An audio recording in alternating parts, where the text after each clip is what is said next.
ನಮ್ಮ ಊರು ನಮ್ಮ ಸುದ್ದಿಗೆ ಸ್ವಾಗತ. ನಾನು ರಂಜಿತಾ ವೆಂಕಟೇಶ್. ಮೊದಲಿಗೆ ಹೆಡ್ಲೈನ್ಸ್. ಶಿವಮೊಗ್ಗ ಸಂಸದರಿಗೂ ತಟ್ಟಿದ ಇಂಡಿಗೋ ಫ್ಲೈಟ್ ಬಿಸಿ. ವಾಪಸಾದ ಕತೆ ಕೇಳಬೇಡಿ ಎಂದ ಬಿವೈ ರಾಘವೇಂದ್ರ. ಇಂಡಿಗೋ ಸಂಸ್ಥೆ ವಿರುದ್ಧ ಸಂಸದ ತೀವ್ರ ಅಸಮಾಧಾನ. ಶಿವಮೊಗ್ಗದಲ್ಲೊಂದು ನಿಗೂಢ ಮನೆ. ಒಂದೇ ಮನೆಯಲ್ಲಿ 5 ನೇಣಿಗೆ ಶರಣು. ಸಾವಿನ ನಿಲಯವಾಗಿ ಬದಲಾದ ಸಾನ್ನಿಧ್ಯ ನಿಲಯ. ಶಿವಮೊಗ್ಗದಲ್ಲಿ ಮುಷ್ಟಿ ಅಕ್ಕಿ ಅಭಿಯಾನ ಕಾರ್ಯಕ್ರಮ. ಅಯ್ಯಪ್ಪ ಮಾಲಾಧಾರಿಗಳಿಗೆ ಅನ್ನ ಸಂತರ್ಪಣೆ. ಸುದ್ದಿಗೋಷ್ಠಿಯಲ್ಲಿ ಮಾಹಿತಿ ಬಿಚ್ಚಿಟ್ಟ ಕೆಇ ಕಾಂತೇಶ್.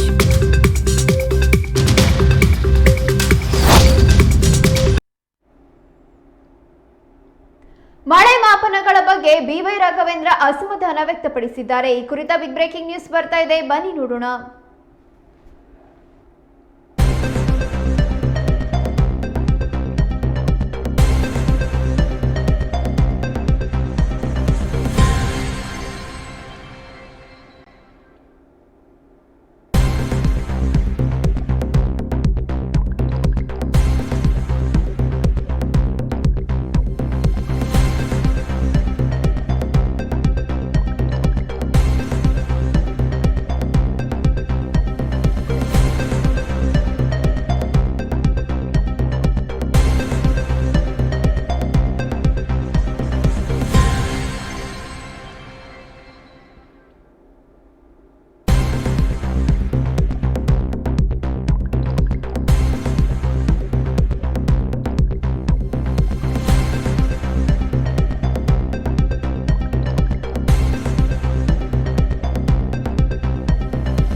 ರೈತರ ಬೆಳೆ ವಿಮೆ ಕುರಿತು ಶಿವಮೊಗ್ಗ ಸಂಸದ ಬಿವೈ ರಾಘವೇಂದ್ರ ಹಿರಿಯ ಅಧಿಕಾರಿಗಳೊಟ್ಟಿಗೆ ಸಭೆ ನಡೆಸಿದ್ದಾರೆ.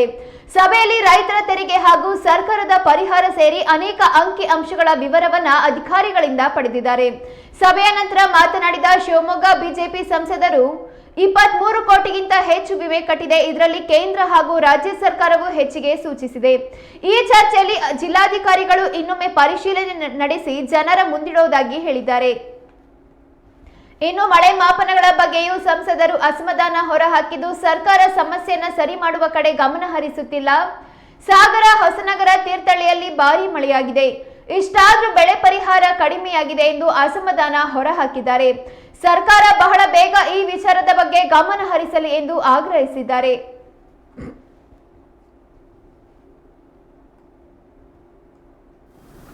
ಚರ್ಚೆ ಆಗಿದೆ. ಈ ಸಂದರ್ಭದಲ್ಲಿ ಇಷ್ಟು ಮಾತ್ರ ಹೇಳ್ತೀನಿ, ನಮ್ಮ ರೈತರು ಹತ್ತತ್ರ 22-23 ಕೋಟಿಗಿಂತ ಹೆಚ್ಚು ಪ್ರೀಮಿಯಂ ಅನ್ನ ಕಟ್ಟಿದ್ದಾರೆ. ನಮ್ಮ ರಾಜ್ಯ ಸರ್ಕಾರ 52 ಕೋಟಿ ಕಟ್ಟಿದೆ. ನಮ್ಮ ಕೇಂದ್ರ ಸರ್ಕಾರ 52 ಕೋಟಿ ಕಟ್ಟಿದೆ. ಸುಮಾರು ಇನ್ಶೂರೆನ್ಸ್ ಕಂಪ್ನಿಗೆ 100 ಚಿಲ್ಲರೆ ಕೋಟಿ ಜಮಾ ಆಗಿದೆ.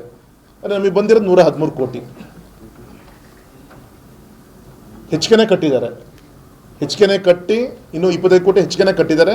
ನಮಗೆ ಬಂದಿರೋದು ಟೋಟಲ್ ಕಮ್ಮಿ ಆಗಿದೆ. ಈಗಿರೋ ಒಂದು ಚರ್ಚೆ ಮಾಡಿದ ಪ್ರಕಾರ ಜಿಲ್ಲಾಧಿಕಾರಿಗಳು ಮದಿಗಳು ಸಮಯ ಕೇಳಿದ್ದಾರೆ. ಇನ್ನೊಂದು ಸದ್ಯ ಟ್ಯಾಬ್ಲೇಷನ್ನು ಸ್ಟ್ಯಾಟಿಸ್ಟಿಕ್ಸ್ ಹೋಮ್ವರ್ಕ್ ಮಾಡ್ತೀವಿ ಅಂತೇಳಿ ಹೇಳಿದ್ದಾರೆ. ವಿಶ್ವಾಸ ಹೇಳೋಣ, ಇನ್ನೊಂದು ವಾರದಲ್ಲಿ ಆದಷ್ಟು ಬೇಗ ಪಾರದರ್ಶಕತೆಯಿಂದ ಈ ವಿಚಾರವನ್ನು ರೈತರ ಮುಂದೆ ಇಡುವಂಥ ಕೆಲಸ ಮಾಡಬೇಕು. ವಿಶೇಷವಾಗಿ ದೊಡ್ಡ ಸಮಸ್ಯೆ ಆಗ್ತಾ ಇರೋದಿಲ್ಲಿ ನಮ್ಮ ರೈನ್ ಗೇಜ್ ಸೆಂಟರ್ಗಳು 70-75% ಹಾಳಾಗಿದೆ. ನಮ್ಮ ಶಿವಮೊಗ್ಗ ಕ್ಷೇತ್ರದಲ್ಲಿ ಕಳೆದ 7-8 ವರ್ಷದಿಂದನೂ ಹಾಳಾಗಿದೆ. ಯಾಕೆ ಅದನ್ನು ಸರಿ ಮಾಡುವಂಥ ವಿಚಾರದಲ್ಲಿ ನಮ್ಮ ಸರ್ಕಾರಗಳು ಯಾಕೆ ಗಮನ ಕೊಡ್ತಿಲ್ಲ ಗೊತ್ತಾಗ್ತಾ ಇಲ್ಲ. ಅದು ಸರಿಯಾಗಿದ್ದರೆ ಈ ಸಮಸ್ಯೆಗಳು ಬರ್ತಾ ಇದ್ದಿಲ್ಲ. ಹಾಗಾಗಿ ಎಲ್ಲಿ ರೈನ್ ಗೇಜ್ ಸೆಂಟರ್ ಹಾಳಾಗಿದೆ ಅಲ್ಲಿ ಬ್ಯಾಕಪ್ ಸ್ಟೇಷನ್ ಅಂತ ತೆಗೆದುಕೊಳ್ತಾರೆ. ಆದರೆ ಬ್ಯಾಕಪ್ ಸ್ಟೇಷನ್ ಅಂತ ತೆಗೆದುಕೊಳ್ಳಲಿಕ್ಕೂ ಕೂಡ ಸ್ಟೇಷನ್ಸ್ಗಳು ಇಲ್ಲ ಇಲ್ಲಿ. ಆ ರೀತಿ 70% ಹಾಳಾದರೆ ಯಾವುದಂತ ಬ್ಯಾಕಪ್ ಸ್ಟೇಷನ್ ತೊಗೊತೀರಿ? ದೊಡ್ಡ ಸಮಸ್ಯೆ. ಹಾಗಾಗಿ ನೀವು ಈಗ ಘೋಷಣೆ ಮಾಡಿರೋದು ಅವೈಜ್ಞಾನಿಕ. ಇದು ವೈಜ್ಞಾನಿಕವಾಗಿ ರೈತರಿಗೆ ಕಟ್ಟಿದಂಥ ಕಂತಿನ ದುಡ್ಡು ಬಂದಿಲ್ಲ. ಮತ್ತು ಮಲೆನಾಡು ವಿಶೇಷವಾಗಿ ನಮ್ಮ ಸಾಗರ, ಹೊಸನಗರ, ತೀರ್ಥಹಳ್ಳಿಲಿ ತಾಲೂಕೆ ಮಳೆ ಸುರಿದಿದೆ. ಕಳೆದ 3 ವರ್ಷಕ್ಕಿಂತ 300 ಪಟ್ಟು ಹೆಚ್ಚು ಮಳೆ ಆಗಿದೆ. ಇಷ್ಟಾದರೂ ಕೂಡ ಅಲ್ಲಿ ಇನ್ನೂ ಕೂಡ ಕಮ್ಮಿ ಕೊಡುವಂಥದ್ದು ಆಗಿದೆ. ಹಾಗಾಗಿ ಅಟ್ಯಾಚ್ ಇರೋಂಥ ಒಂದು ಪಂಚಾಯತಿಗೆ 76-77 ಸಾವಿರ ಪರ್ ಹೆಕ್ಟೇರ್ ಬಂದಿದೆ, ಇನ್ನೊಂದು ಕಡೆ 7,000 ಬಂದಿದೆ. ಇಷ್ಟೆಲ್ಲ ಗೊಂದಲಗಳಿದೆ. ಹಾಗಾಗಿ ನಮ್ಮ ಜಿಲ್ಲಾಧಿಕಾರಿಗಳು, ನಮ್ಮ ಸಿ ಅವರು ಆಶ್ವಾಸನೆ ಕೊಟ್ಟಿದ್ದಾರೆ. ಇನ್ನೊಂದು ವಾರದಲ್ಲಿ ಇದೆಲ್ಲದೂ ಕೂಡ ಹೋಮ್ವರ್ಕನ್ನು ಮಾಡಿ ಏನು ವಿಚಾರಗಳಿರುತ್ತೆ ಸರ್ಕಾರಕ್ಕೆ ತಿಳಿಸುವಂಥ ಪ್ರಯತ್ನ ಮಾಡ್ತೀವಿ ಅಂತೇಳಿ ಹೇಳಿದ್ದಾರೆ. ವಿಶ್ವಾಸ ಇಟ್ಟಿದ್ದೀವಿ. ಮತ್ತು ವಿನಂತಿ, ಈ ವರ್ಷದ ಅನ್ಯಾಯ ಆಗಿದ್ದು ಈ ಬಾರನೇ ನಮ್ಮ ರೈತರ ಹಣ, ಆ ವ್ಯತ್ಯಾಸ ಹಣವನ್ನು ಮುಟ್ಟಿಸ್ಬೇಕು. ಮತ್ತು ಮುಂದಿನ ವರ್ಷಕ್ಕೂ ಕೂಡ ಈ ಅನ್ಯಾಯ ಆಗದ ರೀತಿಯಲ್ಲಿ ಸರಿಪಡಿಸುವಂಥ ಕೆಲಸ ಮಾಡಬೇಕು ಅಂತೇಳಿ ಒತ್ತಾಯವನ್ನು ಕೂಡ ಮಾಡ್ತೀವಿ. ನಿನ್ನೆ ಪಾರ್ಲಿಮೆಂಟಲ್ಲೂ ಕೂಡ ಈ ವಿಚಾರ ತೆಗೆದುಕೊಂಡು ಮಾತಾಡಾಗಿದೆ. ಮತ್ತು ಕೇಂದ್ರದ ಕೃಷಿ ಮಂತ್ರಿಗಳಂತ ಶಿವರಾಜ್ ಸಿಂಗ್ ಚೌಹಾಣ್ ಅವ್ರನ್ನ ವೈಯಕ್ತಿಕವಾಗಿ ಭೇಟಿ ಮಾಡಿ ಕೂಡ ಎಲ್ಲ ವಿಚಾರಗಳು ತಿಳಿಸಿದೆ. ಇಡೀ ರಾಜ್ಯದ ತನಿಖೆ ಆಗಬೇಕಂತ ಕೂಡ ವಿನಂತಿ ಮಾಡಿದ್ದೀವಿ. ನೋಡೋಣ ಆ ದಿಕ್ಕಲ್ಲಿ ಕೇಂದ್ರ ಸರ್ಕಾರ ಕೂಡ ಏನು ಹೆಜ್ಜೆ ಇಡುತ್ತೆ ನೋಡೋಣ, ಕಾಯ್ದು ನೋಡೋಣ. Thank you. ಚರ್ಚೆ ಆಗಿದೆ. ಈ ಸಂದರ್ಭದಲ್ಲಿ ಇಷ್ಟು ಮಾತ್ರ ಹೇಳ್ತೀನಿ. ಶಿವಮೊಗ್ಗದ ಭವ್ಯ ಬಂಗಲೆ ಈಗ ಸಾವಿನ ಬಂಗಲೆಯಾಗಿದೆ. ಈ ಮನೆ ಬಗ್ಗೆ ಸ್ಥಳೀಯರಲ್ಲಿ ಆತಂಕ ಸೃಷ್ಟಿಯಾಗಿದೆ. ಹಾಗಾದ್ರೆ ಯಾವುದು ಆ ಮನೆ ಅಂದ್ಕೊಂಡ್ರ? ಈ ಕುರಿತ ಒಂದು ರಿಪೋರ್ಟ್ ಇಲ್ಲಿದೆ. ಒಂದೇ ಮನೆಯಲ್ಲಿ ಈವರೆಗೂ 5 ಆತ್ಮಹತ್ಯೆ. ಶಿವಮೊಗ್ಗದ ಖ್ಯಾತ ಡಾಕ್ಟರ್ ಮತ್ತು ಅವರ ಪುತ್ರ ನೇಣಿಗೆ ಶರಣು.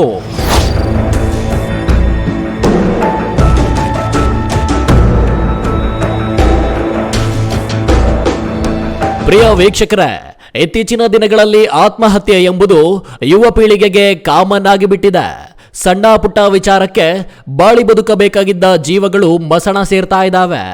ಇದನ್ನ ನೀವು ಕೇಳಿರ್ತೀರಿ, ಹಾಗೆ ನೋಡಿರ್ತೀರಿ. ಇದೇ ರೀತಿ ಶಿವಮೊಗ್ಗದಲ್ಲಿ ಒಂದೇ ಮನೆಯಲ್ಲಿ 5 ನೇಣಿಗೆ ಶರಣಾಗಿ ಮಲೆನಾಡು ಜನರನ್ನ ಬೆಚ್ಚಿ ಬೀಳಿಸಿದ್ದಾರೆ.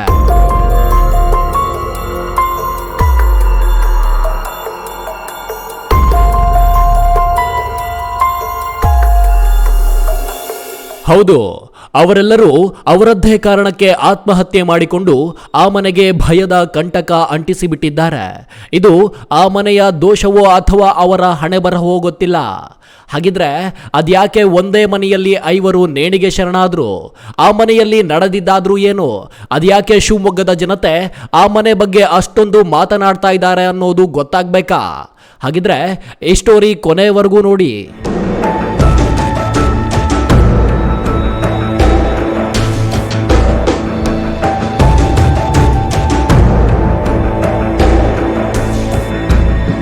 ಶಿವಮೊಗ್ಗ ನಗರದ ಹೊಮ್ಮರಡಿ ಆಸ್ಪತ್ರೆಯ ಅಶ್ವಥ್ ನಗರದ ಸಾನ್ನಿಧ್ಯ ನಿವಾಸದ ಸ್ತ್ರೀರೋಗ ತಜ್ಞೆ ಡಾಕ್ಟರ್ ಜಯಶ್ರೀ ಅವರ ಕುಟುಂಬದ ಆತ್ಮಹತ್ಯೆಯ ಸಾವಿನ ಸರಣಿ. ಸದ್ಯ ಇದೇ ಮನೆಯ ಬಗ್ಗೆ ಈಗ ಸುತ್ತಮುತ್ತಲ ಜನರಲ್ಲಿ ಭಯದ ವಾತಾವರಣ ಸೃಷ್ಟಿಯಾಗಿದೆ. ಹೊಮ್ಮರಡಿ ಆಸ್ಪತ್ರೆಯ ಸ್ತ್ರೀರೋಗ ತಜ್ಞೆ ಡಾಕ್ಟರ್ ಜಯಶ್ರೀ ಕುಟುಂಬದ ದುರಂತ ಕಥೆ ಅವರ ಅಕ್ಕಪಕ್ಕದ ಮನೆಯಲ್ಲಿ ಕಾಡ್ತಾ ಇದೆ. ಮೂಕಸಾಕ್ಷಿಯಂತೆ ನಿಂತಿರುವ ಆ ಕುಟುಂಬ ನೆಲೆಸಿದ್ದ ಸಾನ್ನಿಧ್ಯ ನಿವಾಸ ಸಾವಿನ ನಿವಾಸವಾಗಿ ಬಿಟ್ಟಿತ್ತಲ್ಲ ಎನ್ನುವ ಮಾತು ಕೇಳಿ ಬರ್ತಾ ಇದೆ. ಯಾಕಂದ್ರೆ ಅಲ್ಲಿ ಆತ್ಮಹತ್ಯೆಗೆ ಬಲಿಯಾದವರ ಸಂಖ್ಯೆ 4. ಮೊದಲು ಆ ಮನೆಯ ಯಜಮಾನ ಡಾಕ್ಟರ್ ನಾಗರಾಜ್ ಹೊಮ್ಮರಡಿ ಅವರು ಅಕಾಲಿಕವಾಗಿ ಆತ್ಮಹತ್ಯೆಗೀಡಾಗಿದ್ರು. ಇದಾದ ಬಳಿಕ ಕಳೆದ 1.5 ವರ್ಷಗಳ ಹಿಂದಷ್ಟೇ ಅವರ ಪುತ್ರ ಆಕಾಶ್, ಪತ್ನಿ ನವ್ಯಶ್ರೀ ಅವರು ಆತ್ಮಹತ್ಯೆ ಮಾಡಿಕೊಂಡಿದ್ರು. ಈ ಘಟನೆ ಮಾಸುವ ಮುನ್ನವೇ ಈಗ ಡಾಕ್ಟರ್ ಜಯಶ್ರೀ ಹೊಮ್ಮರಡಿ ಮತ್ತವರ ಪುತ್ರ ಆಕಾಶ್ ಹೊಮ್ಮರಡಿ ಆತ್ಮಹತ್ಯೆ ಮಾಡಿಕೊಂಡಿದ್ದಾರೆ. ಈ ಮನೆಯ ಮೂಲ ಮಾಲೀಕರು ಎನ್ನಲಾದ ರಾಜಶೇಖರ್ ಎನ್ನುವವರು ಕೂಡ ಮನೆ ಕಟ್ಟಿದ ಕೆಲವೇ ದಿನಗಳಲ್ಲಿ ಅದೇ ಮನೆಯಲ್ಲಿ ಅನಾರೋಗ್ಯಕ್ಕೀಡಾಗಿ ಸಾವನ್ನಪ್ಪಿದ್ರು ಎನ್ನಲಾಗ್ತಾ ಇದೆ. ಇವತ್ತು ಬೆಳಗ್ಗೆ ನಮಗೆ ಕೇಳಿದ ಸುದ್ದಿ ಕೇಳಿ ಭಾಳ ಆಘಾತ ಆಯಿತು. ಇವನು ಆಕಾಶು ಮತ್ತು ಅವ್ರ ತಾಯಿಯವರು ಮನೆಯಲ್ಲಿ ಹ್ಯಾಂಗ್ ಮಾಡ್ಕೊಂಡಿರ್ತಾರೆ.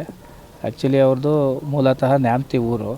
ಬಟ್ ಅವ್ರದ್ದು ಹೊಮ್ಮರಡಿ ಫ್ಯಾಮಿಲಿ ಅಂದರೆ ಭಾಳ ಹೆಸರುವಾಸಿಯಾದಂಥ ಬಟ್ಟೆ ಅಂಗಡಿ ಎಲ್ಲ ಇದೆ. ಭಾಳ ಒಳ್ಳೆಯ ಜನಗಳವರು, ಭಾಳ ಸ್ಮೂತ್ ಜನಗಳು. ಬಟ್ ಈ ಘಟನೆ ಇಲ್ಲಿ ಶಿವಮೊಗ್ಗದಲ್ಲಿ ಆಗಿದ್ದು, ಅಶ್ವಥ್ ನಗರದಲ್ಲಿ. ಈ ಘಟನೆಯಿಂದ ನಾವು ಅವರಿಗೆ ರಿಲೇಷನ್ ಆಗ್ತೀವಿ ಮತ್ತು ಹತ್ತಿರದಿಂದ ನೋಡಿದ್ದೀವಿ. ಆ ಹುಡುಗ ಆಕಾಶನ್ನು ನಾವು ಸಣ್ಣ ಹುಡುಗದಿಂದನೂ ನೋಡಿದ್ವಿ, ನ್ಯಾಮತಿಯಲ್ಲೆಲ್ಲ ಓಡಾಡ್ತಿದ್ದ.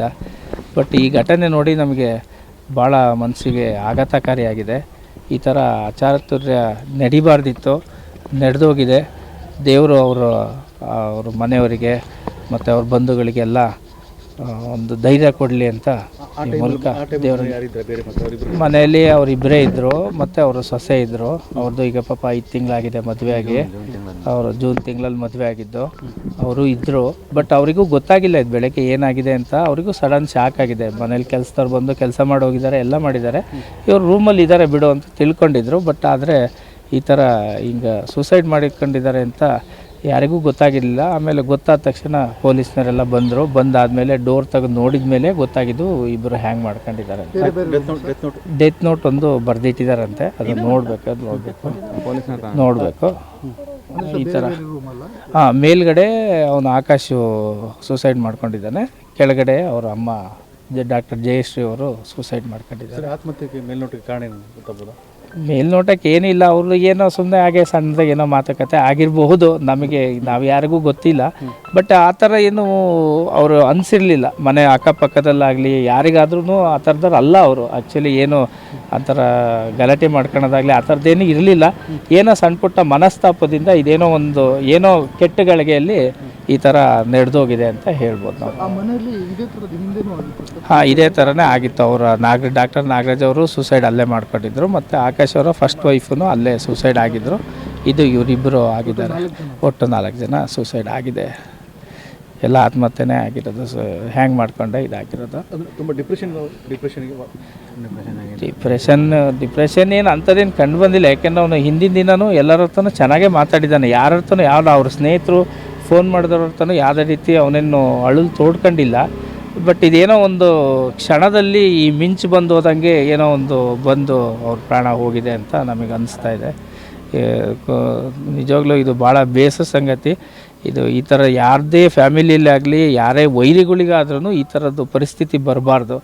ಯಾಕೆಂದರೆ ಈಗ ನೋಡಿ, ಅವ್ರ ಮನೇಲಿ ಸೂತ್ಕದ ವಾತಾವರಣ, ಯಾರೂ ಇಲ್ಲ. ಈಗ ತಾಯಿ ಇಲ್ಲ, ಅವ್ರ ಮಗ ಇಲ್ಲ, ತಂದೆ ಇಲ್ಲ. ಪಾಪ ಆ ಹೆಣ್ಮಗಳು ಏನು ಮಾಡಬೇಕು? ಭಾಳ ದುಃಖಕರ ಸಂಗತಿ ಇದು. ಇನ್ನು ಡಾಕ್ಟರ್ ಜಯಶ್ರೀ ಅವರು ತಮ್ಮ ಮನೆಯ ಕೆಳ ಅಂತಸ್ತಿನಲ್ಲಿ ಪ್ರಾಣ ಕಳೆದುಕೊಂಡಿದ್ದಾರೆ. ಪುತ್ರ ಆಕಾಶ್ ಮೊದಲನೇ ಮಹಡಿಯಲ್ಲಿ ಆತ್ಮಹತ್ಯೆಗೆ ಶರಣಾಗಿದ್ದಾರೆ. ಸಾವಿಗೂ ಮುನ್ನ ತಾಯಿ ಮತ್ತು ಮಗ ಇಬ್ಬರು ಡೆತ್ ನೋಟ್ ಬರೆದಿಟ್ಟು ಸಾವನ್ನಪ್ಪಿದ್ದಾರೆ ಎಂಬ ಮಾಹಿತಿ ಇದೆ. ಅದರಲ್ಲಿ ತಮ್ಮ ಹೆಸರಿನಲ್ಲಿದ್ದ ಆಸ್ತಿಯನ್ನ ಸೊಸೆಯ ಹೆಸರಿಗೆ ಬರೆದಿಟ್ಟು ಆ ಬಳಿಕ ಅಂತಿಮ ನಿರ್ಧಾರವನ್ನ ತೆಗೆದುಕೊಂಡಿದ್ದಾರೆ ಎಂದು ತಿಳಿದು ಬಂದಿದೆ. 3 ವರ್ಷದ ಹಿಂದೆ ಇದೇ ಥರ ನೇಣಾಕೊಂಡು ಹುಡುಗಿ ತೀರ್ಕೊಂಡು ಹೋಗಿತ್ತು. ಈಗ ಅದೇ ಕಳೆದ 3 ವರ್ಷದ ನಂತರ ಈಗ ಇಲ್ಲಿ ಅಮ್ಮ ಮತ್ತು ಮಗ ಇಬ್ಬರು ಕೂಡ ನೇಣಾಕೊಂಡಿದ್ದಾರೆ. ನಮ್ಮ ಅಶ್ವತ್ಥನಗರ ತುಂಬ ಅಫಿಷಿಯಲ್ ಏರಿಯಾ. ಈ ಥರದ ಆಗಬಾರ್ದಿತ್ತು ಇಲ್ಲಿ. ಯಾಕೆಂದರೆ ಎಲ್ಲೋ ಒಂಥರ ಸಂಬಂಧಗಳ ಕೊರತೆ ಅಂತ ಅನಿಸುತ್ತೆ, ಗೊತ್ತಿಲ್ಲ. ಈಗ ಅಲ್ಲಿ ಮಾತಾಡ್ತಾ ವಿಚಾರಿಸಿದಾಗ ಅವರ ಹೆಂಡ್ತಿಗೆ ವಿಚಾರಿಸಿದಾಗ ಅವ್ರೇನೋ ರಿಯಲ್ ಎಸ್ಟೇಟ್ ಮಾಡಬೇಕಿತ್ತು, ಒಂದು 3 ಕೋಟಿ ಕೇಳಿದ್ರು. ಹಂಗಾಗಿ ಏನೋ ಕೊಟ್ಟಿರಲಿಲ್ಲ. ತಾಯಿ ಮಗಂಗೆ ಏನೋ ಮನಸ್ತಾಪ ಇತ್ತು ಅಂತ ಆ ಹುಡುಗಿನೇ ಹೇಳಿದ್ದೀಗ. ಪೊಲೀಸ್ನವ್ರು ಬಂದಿದ್ದಾರೆ. ಯಾಕೆಂದರೆ ಕೂಲಂಕುಷವಾಗಿ ಅವರು ಪರಿಶೀಲನೆ ಮಾಡಿದ ಹೊರತು ನಾವೇನು ಹೇಳಿದ್ರು ತಪ್ಪಾಗುತ್ತೆ. ಡೆತ್ ನೋಟ್ ಏನೋ ಸಿಕ್ಕಿದೆ ಅಂತ ಕೂಡ ಹೇಳ್ತಾ ಇದ್ದಾರೆ. ಈಗ 2 ಬಾಡಿನ ಇಳಿಸಿದ್ದಾರೆ. ಒಂದು ಅಂದರೆ ನನಗೆ 3 ಗಂಟೆ ಅಷ್ಟೊತ್ತಿಗೆ ಒಬ್ಬರು ನಮ್ಮ ಇಲ್ಲಿ ಸ್ಥಳೀಯ ನಿವಾಸಿಗಳೊಬ್ಬರು ಫೋನ್ ಮಾಡಿದ್ರು, ಈ ಥರ ಆಗಿದೆ ಅಂತೇಳಿ. ತಕ್ಷಣ ಬಂದ್ವಿ. ಅಷ್ಟರಲ್ಲಾಗಲೇ ಒಂದು ಬಾಡಿ ಇಳಿಸಿದ್ರು. ಇನ್ನೊಂದು ಬಾಡಿ ಹಾಗೇ ಇತ್ತು, ಅಂದರೆ ಆಕರ್ಷ್ ಬಾಡಿ ಹಾಗೇ ಇತ್ತು. ಬಂದ ನಂತರ ಪೊಲೀಸ್ನವರೆಲ್ಲ ಅಲ್ಲಿ ಎಲ್ಲ ನೋಡ್ತಾಯಿದ್ರು, ಏನೋ ಡೆತ್ ನೋಟ್ ಸಿಕ್ಕಿದೆ ಅಂತ ಹೇಳಿದ್ರು. ಆ ಬಾಡಿನೂ ಕೂಡ ಕೆಳಗೆ ಇಳಿಸಿದ್ದಾರೆ. 2 ಬಾಡಿ ಕೆಳಗೆ ಇಳಿಸಿ ಈಗ ಅಡಿಷ್ನಲ್ SP ಸಾಹೇಬರು ಕೂಡ ಬಂದಿದ್ದಾರೆ.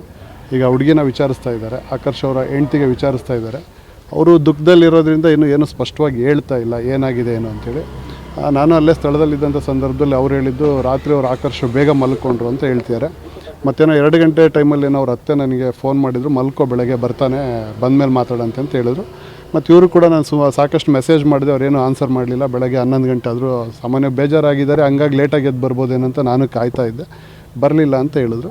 ಸೊ ಕೆಲಸದವ್ರು ಬಂದಂಥ ಸಂದರ್ಭದಲ್ಲಿ ನಾನು ಧೈರ್ಯ ಮಾಡಿ ಬಾಗಿಲು ತಟ್ಟಿದೆ, ಯಾರೂ ಬಾಗಿಲು ತೆಗಿಲಿಲ್ಲ. ಹಾಗಾಗಿ ಸುಮಾರು ಒಂದು 2 ಗಂಟೆ ಟೈಮಲ್ಲಿ ಅವ್ರ ತಂದೆ ತಾಯಿಗೆ ಫೋನ್ ಮಾಡಿದ್ದೀವಿ ಅಂತ ಹೇಳಿದ್ದಾರೆ. ಅಂದರೆ ಈಗ ದುರ್ಗದಲ್ಲಿದ್ದಾರಂತೆ, ಹುಡುಗಿ ಮನೆ ಬಂದುಬಿಟ್ಟು ದುರ್ಗದಲ್ಲಿ. ತಂದೆ ತಾಯಿಗೆ ಫೋನ್ ಮಾಡಿದ್ವಿ, ಬರ್ತಾ ಇದ್ದಾರೆ ಅಂತ ಹೇಳ್ತಾರೆ ಸರ್. ಪೊಲೀಸ್ನವರೆಲ್ಲ ಎನ್ಕ್ವೈರಿ ಮಾಡ್ತಾ ಇದ್ದಾರೆ. ನೋಡ್ಬೇಕು ಸರ್ ಏನು ಕೂಲಂಕಷವಾಗಿ ಏನು. ಒಟ್ಟಾರೆ ಒಂದೇ ಮನೆಯಲ್ಲಿ 5 ಸಾವು ಸಾರ್ವಜನಿಕರಲ್ಲಿ ಅಚ್ಚರಿ ಮೂಡಿಸಿದ್ದು ಸ್ಥಳೀಯರಲ್ಲಿ ಆತಂಕ ಹುಟ್ಟಿಸಿದೆ. ಪೊಲೀಸರ ತನಿಖೆಯಿಂದ ಆತ್ಮಹತ್ಯೆಗೆ ನಿಖರ ಕಾರಣ ತಿಳಿದು ಬರಬೇಕಾಗಿದೆ. News room Kannada medium 24x7. IndiGo ವಿಮಾನ ಸಂಚಾರದ ವ್ಯತ್ಯಯದಿಂದ ಶಿವಮೊಗ್ಗ ಸಂಸದರಿಗೂ ಬಿಸಿ ತಗುಲಿದೆ. ಕೇಂದ್ರ ಸರ್ಕಾರ ಮಧ್ಯ ಪ್ರವೇಶಿಸಿದ ಹಿನ್ನೆಲೆಯಲ್ಲಿ ಉಲ್ಬಣಗೊಂಡಿರುವ ಸಮಸ್ಯೆಯಿಂದಾಗಿ ಜನರ ಓಡಾಟಕ್ಕೆ ಸಮಸ್ಯೆ ಉಂಟಾಗಿದೆ. ವಿಮಾನ ಹಾರಾಟ ತೊಂದರೆಯ ಕುರಿತು ಶಿವಮೊಗ್ಗದಲ್ಲಿ ಸಂಸದ BY ರಾಘವೇಂದ್ರ ಪ್ರತಿಕ್ರಿಯಿಸಿದ್ದು, ಇದು ತುಂಬಾ ಅನ್ಯಾಯವಾಗಿದೆ. ನಿನ್ನೆ ದೆಹಲಿಯಲ್ಲಿ ನಾನು ಸುಧಾಮೂರ್ತಿ ಅವರೆಲ್ಲ ಏರ್ಪೋರ್ಟ್ನಲ್ಲೇ ಕೂತಿದ್ವಿ. ಮಧ್ಯಾಹ್ನ 12 ಹಾಗೂ ಸಂಜೆ 4 ಗಂಟೆಗೆ ನಮ್ಮ ವಿಮಾನವು ಕ್ಯಾನ್ಸಲ್ ಆಯಿತು. ಸಂಜೆ 6ಕ್ಕೆ ಹೊರಟು ಹೇಗೋ ರಾತ್ರಿ ಶಿಕಾರಿಪುರಕ್ಕೆ ಬಂದೆ ಎಂದರು. ಹೇಗೆ ಬಂದೆ ಎಂದು ಕೇಳಬೇಡಿ, ವಿಮಾನ ಸಂಚಾರ ವ್ಯತ್ಯಯದಿಂದ ಸಾಕಷ್ಟು ಜನರು ಸಮಸ್ಯೆ ಅನುಭವಿಸುತ್ತಿದ್ದಾರೆ. ಸಾವು ನೋವು, ಸಭೆ ಸಮಾರಂಭ, ಶುಭ ಕಾರ್ಯಕ್ರಮ, ವಿದೇಶಕ್ಕೆ ಹೋಗುವವರಿಗೆ ಸಮಸ್ಯೆಯಾಗಿದೆ. ಹುಬ್ಬಳ್ಳಿಯಲ್ಲೇ ಮದುವೆ ರಿಸೆಪ್ಷನ್ ಆನ್ಲೈನ್ನಲ್ಲಿ ಮಾಡಿಕೊಂಡಿದ್ದಾರೆ. ಅನೇಕ ಮದುವೆ ಧಾರ್ಮಿಕ ಕಾರ್ಯಕ್ರಮಗಳು ಕ್ಯಾನ್ಸಲ್ ಆಗಿವೆ ಎಂದರು. ಸರ್ ತುಂಬ ನಾನೊಂದು ನಿನ್ನೆ ಡೆಲ್ಲಿಲಿ ಗೌರಂತ ಸುಧಾಮೂರ್ತಿ ಅವರು ಎಲ್ಲರೂ ಏರ್ಪೋರ್ಟಲ್ಲಿ ಕೂತಾಗ ನಾನೇ ಸ್ವತಃ ನಿನ್ನೆ ಬೆಳಗ್ಗೆ 12 ಗಂಟೆ ಫ್ಲೈಟ್ ಬುಕ್ ಮಾಡಿದೆ, ಕ್ಯಾನ್ಸಲ್ ಆಯಿತು. 4 ಗಂಟೆಗೆ ಕ್ಯಾನ್ಸಲ್ ಆಯಿತು. ಮತ್ತು 6 ಗಂಟೆಗೆ ಹೇಗೆ ಬಂದಿದ್ದು ಕೇಳೋಕ್ಕೆ ಹೋಗ್ಬಿಡಿ, ಆಮೇಲೆ ಹೇಳ್ತೀನಿ, ಮೀಡಿಯಾ ಮುಂದೆ ಹೇಳೋಕ್ಕೆ ಇಷ್ಟಪಡಲ್ಲ. ಬಂದೆ, ಒಟ್ಟು 6 ಗಂಟೆ ಹೊರಟು ರಾತ್ರಿ ಬಂದು ಟ್ರೈನ್ ಹೊರಟು ಬಂದೆ ನಾನು. ಸಾಕಷ್ಟು ಜನ ತುಂಬ ಅನ್ಯಾಯ, ಅನೇಕ ಹೊರದೇಶದ್ದು ಎಷ್ಟೋ ಸಾವು ನೋವಿಗೆ ಹೋಗಬೇಕಾದಂಥವ್ರು, ಮದುವೆಗಳು ಆನ್ಲೈನಲ್ಲಿ ಪಾಪ ನೋಡಿ, ಮೊನ್ನೆ ಹುಬ್ಳಿ ಮದುವೆಗೆ ಸಂಬಂಧಪಟ್ಟಂತೆ ತಾವೇ ಮಾಧ್ಯಮದಲ್ಲಿ ಹಾಕಿದ್ದೀರಿ. ಜನ ಇಲ್ಲಿ ಸೇರಿದ್ದಾರೆ, ಅಕ್ಷತೆ ಕಾಳು ಕೊಟ್ಟಿದ್ದಾರೆ, ಗಂಡು ಹೆಣ್ಣು ಓರಿಸೋದಿದ್ದಾರೆ. ಸೊ ವಿಡಿಯೋ ಕಾನ್ಫರೆನ್ಸ್ ಮುಖಾಂತರ ಅಲ್ಲೇ ಅಕ್ಷತೆ ಹಾಕಿದ್ದಾರೆ. ಅಕ್ಷತೆ ಪಾಪ ಅಲ್ಲೇ ಬಿದ್ದಿದೆ, ಅದು ಬೇರೆ ಆಯಿತು ರಿಸೆಪ್ಷನಲ್ಲಿ ಅಲ್ವಾ. ಈ ಥರ ಅನೇಕ, ಮತ್ತು ಎಷ್ಟೋ ದೊಡ್ಡ ಮದುವೆಗಳು ಕ್ಯಾನ್ಸಲ್ ಆಗಿದೆ. ಫ್ಯಾಮಿಲಿ ವೈಸು ಧಾರ್ಮಿಕ ಕಾರ್ಯಕ್ರಮಗಳಿಗೆ ಎಲ್ಲೋ ಒಂದು ಕಡೆ ಎಲ್ಲರೂ ಸೇರ್ಕೊಂಡು ಹೋಗಬೇಕಾಗಿತ್ತು, ಒಬ್ಬರು ಇಬ್ಬರು ಹೋಗದೆ ಕ್ಯಾನ್ಸಲ್ ಆಗಿದೆ ಸಾಕಷ್ಟು. ಮತ್ತು ಯಾವುದೋ ಒಂದು ಟೂರಿಗೋಸ್ಕರ, ಫ್ಯಾಮಿಲಿ ಟೂರ್ ಟ್ರಿಪ್ಪಿಗೋಸ್ಕರ ಒಂದು ವಾರದ್ದು ಹೋಟೆಲ್ ಗಿಟೆಲ್ಲ ಬುಕ್ ಮಾಡಿರ್ತಾರೆ, ಇಲ್ಲಿ ಸಿಗಾಕೊಂಡು ಹೋಗೋಕ್ಕಾಗಿಲ್ಲ. ಈ ಥರ ಲ್ಯಾಕ್ಸ್ ಟುಗೆದರ್ ಲಾಸ್ ಆಗಿದೆ. ಹಂಗಾರೆ ನಂದು ವಿನಂತಿ ಏನಂದರೆ, ನಾನು ನಾಳೆ ಪಾರ್ಲಿಮೆಂಟಲ್ಲೂ ಕೂಡ ರಿಕ್ವೆಸ್ಟ್ ಮಾಡೋನಿದ್ದೀನಿ, ಏನು ಅನ್ಯಾಯ ಆಗಿದೆ ಸಾಮಾನ್ಯ ಜನರಿಗೆ, ಅವ್ರಿಗೆ ಆದಂಥ ಲಾಸನ್ನು ತುಂಬಿಕೊಡ್ಬೇಕು ಯಾರಾದರೂ. ಅದು ಏರ್ಪೋರ್ಟ್ ಅಥಾರಿಟಿ ಆಫ್ ಇಂಡಿಯಾ ಅವರಾದ್ರೂ ಮಾಡಬೇಕು, ಅಥವಾ ವೈಯಕ್ತಿಕವಾಗಿ ಇಂಡಿಗೋ ಏನಿದೆ ಅವರೇ ಫುಲ್ಫಿಲ್ ಮಾಡ್ಕೊಡ್ಬೇಕು. ಯಾಕಂದರೆ ಇದು dispute between IndiGo and their staff, dispute between IndiGo ಏರ್ಲೈನ್ಸ್ವರೆಗೂ ಮತ್ತು ಸ್ಟಾಫಿಗೂ ಇರುವಂಥ ಡಿಸ್ಪ್ಯೂಟ್ ಇದು.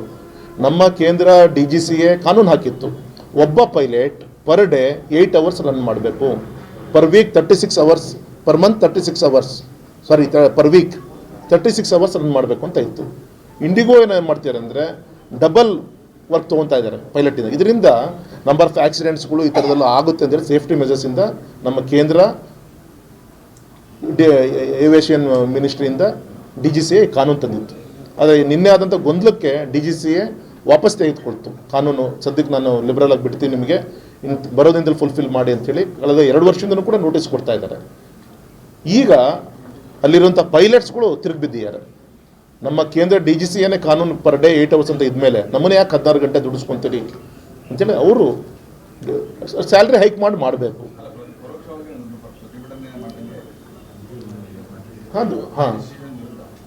ಎಸ್, ಒಂದು ನಮ್ಮ ಕೇಂದ್ರದ ವಿರುದ್ಧನೂ ಕೂಡ ಕಂಪ್ನಿಯವರು ಪ್ರತಿಭಟನೆ ಮಾಡ್ದಂಗೆ ಆಯಿತು. ಪೈಲಟ್ಸ್ಗಳು, ಕ್ರೂಸ್ಗಳು ಏನಿದ್ದಾರೆ ಅವರು ಅವರ ಏವಿಯೇಷನ್, ಅವ್ರ ಫ್ಲೈಟ್ ಇದು ಏರ್ಲೈನ್ಸ್ ವಿರುದ್ಧ ಅವ್ರು ಹೋರಾಟ ಮಾಡಿದಂಗೆ ಆಗಿದೆ ಸರ್. ಆದರೆ ಇದರಲ್ಲಿ ಗಂಡ ಹೆಂಡತಿ ಮಧ್ಯ ಕೂಸು ಬಡವಾಯಿತು ಅಂತ ಆಗಿದ್ದು ಯಾರು ಅಂದರೆ ನಮ್ಮ ಸಾಮಾನ್ಯ ಜನರು ಸರ್. ತುಂಬ ಲಾಸ್ ಆಗಿದೆ ಅವರಿಗೆ, ಯಾವುದೋ ರೀತಿಯಲ್ಲಿ ಫುಲ್ಫಿಲ್ ಮಾಡಿಕೊಡ್ಬೇಕು. ನಾಳೆ ಪಾರ್ಲಿಮೆಂಟಲ್ಲಿ ಕೂಡ ನಾವೆಲ್ಲರೂ ಕೂಡ ಮಾತಾಡಿದ್ವಿ ಸರ್. ಈಗಾದಂಥ ಹೊರತಕ್ಕೆ ಇನ್ನೂ 1 ವಾರ ಬೇಕು ಟೇಕ್ ಆಫ್ ಆಗಲಿಕ್ಕೆ, ಫುಲ್ಫಿಲ್ ಆಗುತ್ತೆ. 36,000 ಪೈಲಟ್ಸ್ಗಳು ಶಾರ್ಟೇಜ್ ಇದ್ದಾರೆ ನಮ್ಮ ದೇಶದಲ್ಲಿ. ಇವತ್ತಿಗೆ 36,000 ಪೈಲಟ್ಸ್ಗಳು ನಮ್ಗೆ ಶಾರ್ಟೇಜ್ ಇದ್ದಾರಂತ, ಅಷ್ಟು ಬೇಡಿಕೆ ಇದೆ. ಇವರು ಯಾವ ರಜೆ ಅಂತ ಹೇಳಿ ತೀರ್ಮಾನ ಮಾಡಿರ್ತಾರೋ ದಿಢೀರಾಗಿ ಬದಲಾವಣೆ ಮಾಡ್ಕೊಳ್ತಿದ್ದಾರೆ ರಜಾನ ಪೈಲಟ್ಗಳು. ಅದರಿಂದ ಫ್ಲೈಟ್ಗಳು ಕ್ಯಾನ್ಸಲ್ ಆಗ್ತಿದೆ. ಇದು ಅವ್ರದ್ದು ಅದೇ ಮ್ಯಾನೇಜ್ಮೆಂಟ್ ಅವರು DGCA ನಿಯಮ ಈ ರೀತಿ ದುರುಪಯೋಗ ಆಗ್ತಿದೆ. ಚಾಲೆಂಜಿಂಗ್ ಸ್ಟಾರ್ ದರ್ಶನ್ ಅಭಿನಯದ ಬಹುನಿರೀಕ್ಷಿತ ಡೆವಿಲ್ ಸಿನಿಮಾ ಇದೇ ಡಿಸೆಂಬರ್ 11ರಂದು ರಿಲೀಸ್ ಆಗ್ತಾ ಇದೆ. ಈ ಚಿತ್ರದ ಮೇಲೆ ಅಭಿಮಾನಿಗಳಲ್ಲಿ ಕುತೂಹಲ ಹೆಚ್ಚಾಗಿದೆ. ಮಧ್ಯಾಹ್ನ 1ರಿಂದ ಈ ಸಿನಿಮಾದ ಅಡ್ವಾನ್ಸ್ ಬುಕಿಂಗ್ ಓಪನ್ ಆಗಲಿದೆ. ಇದಕ್ಕಾಗಿ ಭರ್ಜರಿ ಸಿದ್ಧತೆ ನಡೀತಾ ಇದೆ. ಬೆಂಗಳೂರು, ಶಿವಮೊಗ್ಗದ ವೀರಭದ್ರೇಶ್ವರ ಚಿತ್ರಮಂದಿರ ಸೇರಿದಂತೆ ರಾಜ್ಯದ ವಿವಿಧೆಡೆ ಚಿತ್ರಮಂದಿರಗಳ ಮೇಲೆ ದರ್ಶನ್ ಅವರ ಕಟೌಟ್ಗಳು ರಾರಾಜಿಸ್ತಾ ಇವೆ. ಬೆಂಗಳೂರಿನ ನವರಂಗ ಚಿತ್ರಮಂದಿರದ ಮುಂಭಾಗ ಪಟಾಕಿ ಸಿಡಿಸಿ ಬೃಹತ್ 3 ಕಟೌಟ್ ಹಾಕುವ ಮೂಲಕ ಅಭಿಮಾನಿಗಳು ಸಂಭ್ರಮಿಸಿದ್ದಾರೆ. ಶಿವಮೊಗ್ಗದಲ್ಲಿಯೂ ಇದೇ ರೀತಿ ಭರ್ಜರಿ ಸಿದ್ಧತೆ ನಡೆಸಲಾಗಿದೆ. ಇನ್ನು ಚಿತ್ರದ ಟ್ರೇಲರ್ ಬಿಡುಗಡೆಯಾಗಿದೆ. ಕೇವಲ ಅರ್ಧ ಗಂಟೆಯಲ್ಲಿ 3 ಲಕ್ಷ ಮಂದಿ ಟ್ರೇಲರ್ ಅನ್ನ ವೀಕ್ಷಿಸಿದ್ದಾರೆ. ಹೊಸ ಅವತಾರದಲ್ಲಿ ದರ್ಶನ್ ಅವರನ್ನ ನೋಡಿ ಅಭಿಮಾನಿಗಳು ಖುಷಿ ಪಟ್ಟಿದ್ದಾರೆ. ಸಿನಿಮಾ ಬಗ್ಗೆ ಟ್ರೇಲರ್ ನಿರೀಕ್ಷೆ ಹೆಚ್ಚಿಸಿದೆ.